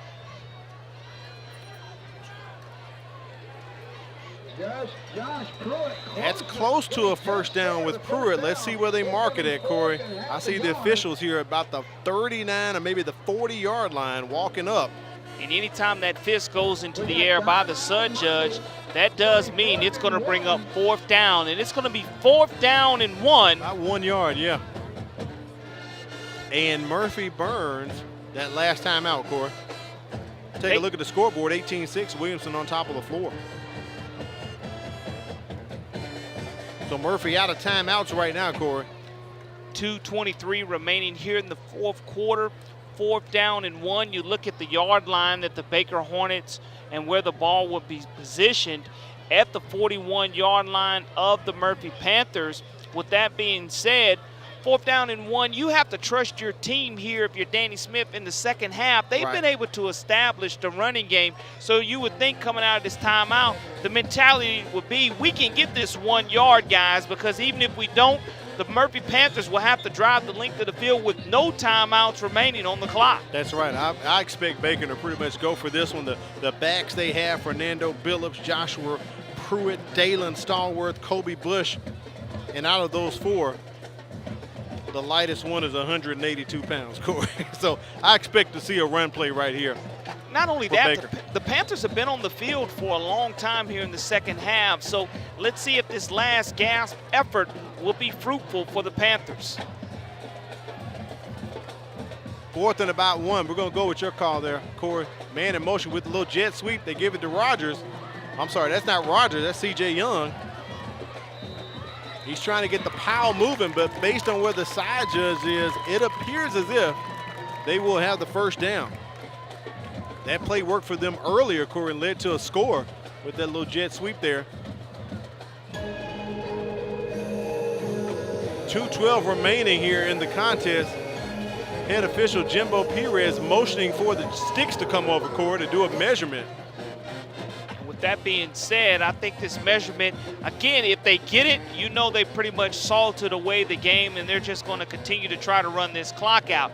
If they don't get it, the Panthers still have to drive some 60 yards to get a touchdown, and they're still trailing by 11 points. So even a touchdown and a 2-point conversion will make it a 3-point game. We've seen weirder things happen, but as the chains come over, let's see what it is, Al. It is a Baker first down, Corey. Baker first down. So that extra effort by Rogers picks it up. And that pretty much may seal the deal for the Panthers tonight. No timeouts remaining, 1st and 10 for the Hornets at the Panthers' 39-yard line. Time of possession has been critical here in the second half because we looked late in the second quarter. We'll go back and talk about that in our post-game quick wrap-up. But the running game and establishing the line of scrimmage 3 yards in a cloud of dust has been very effective for the Hornets in the second half. 2:12 remaining here. Murphy cannot stop the clock. Baker going into an early secure situation, not exactly the victory formation, but they're just going to take a knee here 2 or 3 times and let the clock do some moving, Corey. No matter what happens, I have yet to see a team overcome with 2 minutes remaining in the contest, close to an 11-point deficit. That's almost impossible to do because without any timeouts, the clock definitely is not your friend. Devin Robinson, senior quarterback, lining up behind center right now just to take another knee as we approach 1 minute, 1:30 right now in the contest. Great effort by both teams tonight, I must say, Corey. Very exciting ball game as well. You had some great athletes on the field, and with that being said, Al, again, Danny Smith, we talked about his enthusiasm and what he said at halftime to Kimberly, saying, hey, if you're not here and you can't get up for a 7A Region 1 game here in week 1, you're playing the wrong sport. And his team responded to his enthusiasm and what he wanted to get done and executed here in the second half. 3rd down, and we're under 1 minute. As Devin Robinson gonna let the play clock tick down, then he'll take the snap. They actually run one here, give it to Stallworth with a little quick dive. But the clock continues to move to take us to 4th down. And Baker may not have to run one, depends when they mark the ball ready to play. And head official Jimbo Perez is gonna do that right about now, Corey. So it looks as like we're under 30 seconds. The play clock has not started yet, and the game clock is down to 20. That's so right. The Baker Hornets will definitely run out this clock without having to run another play. That is right. As we approach 10 seconds here remaining in the ball game, Baker's going to wrap this one up 26-15. Great contest for both teams, but more importantly, a great region win in week 1, Corey. Baker on top, getting the win 26-15. Wow, what a contest, I have to say, Corey. We talked about it, the anticipation, the build-up. Some people said, well, a lot of big games going on in the area. But keep in mind, region games matter when you really get down to it. That's what gets you in the playoffs. When you come down to November 2nd, we saw Baker and MGM, that last game a year ago, dictated who would make it in and who would be out. That's right. With that being said, being in the driver's seat in week number 1, we know this region is a 9-team region. You can't beat yourselves in this situation, so being 1-0, you're atop the standings, and teams are now chasing you. Danny Smith and his team protected the Beehive here tonight, were able to come away with the victory, even though it wasn't truly their home game. That's right. It was technically Murphy's home game, but the Hornet Nest came through. The BTO Baker taking over, and the Hornet Hooligans, they get the big win tonight, 26-15. I know we have Kimberly down on the field trying to get in contact with head coach Danny Smith, so we'll get down to her momentarily. Great win tonight for Baker Court. They came out in the second half. They got that run game going, took advantage of some opportunities given to them. 2 big turnovers, a fumble recovery in the second half led to a score. And pretty much Baker controlled the second half with time of possession. Let's go down to the sidelines and check in with Kimberly Dunn with head coach Danny Smith. Hey guys, I'm here with Coach Smith. Coach, how do you feel about your team's performance tonight? I tell you what, after that first quarter we played out, after that we settled down, got caught up with the speed of the game, and you know, I'm really happy with these guys. You know, they fought hard. In the second half we came out with some momentum, and I'm very satisfied with this first win, a big Region 1 game, Murphy, here in our house. Yeah. So what does your team need to improve on for next week's game? Well, you know, we got Viger next week. We're going to enjoy this one tonight. Now, you know, Viger's going to have a lot of speed just like Murphy. We just got to start from the first snap, you know, and get ready and play 4 quarters of football. You know, like I said earlier, you get 3 things. You can't turn the ball over. You got to control the line of scrimmage, and you got to control a very athletic quarterback. For the most part, we did that. And next week going to be the same thing versus Viger. What does it mean to y'all winning this, your first game as a conference game? Oh, it's huge. I mean, a couple of years ago, we got off to like a 1-3 start. We played catch-up. And winning that first game, it's a lot to win the first game and getting ahead 1-0 in the region. Yeah. Thanks so much, Coach. Congratulations again. Thank you.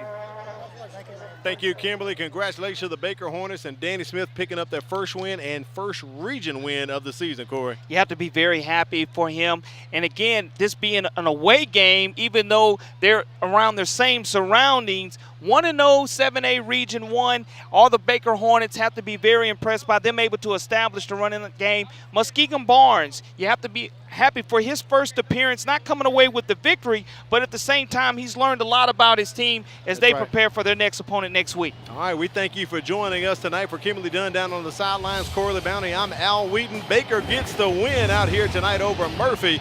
Thank you for joining us for the MCPSS High School Football Game of the Week, brought to you by Springo Toyota.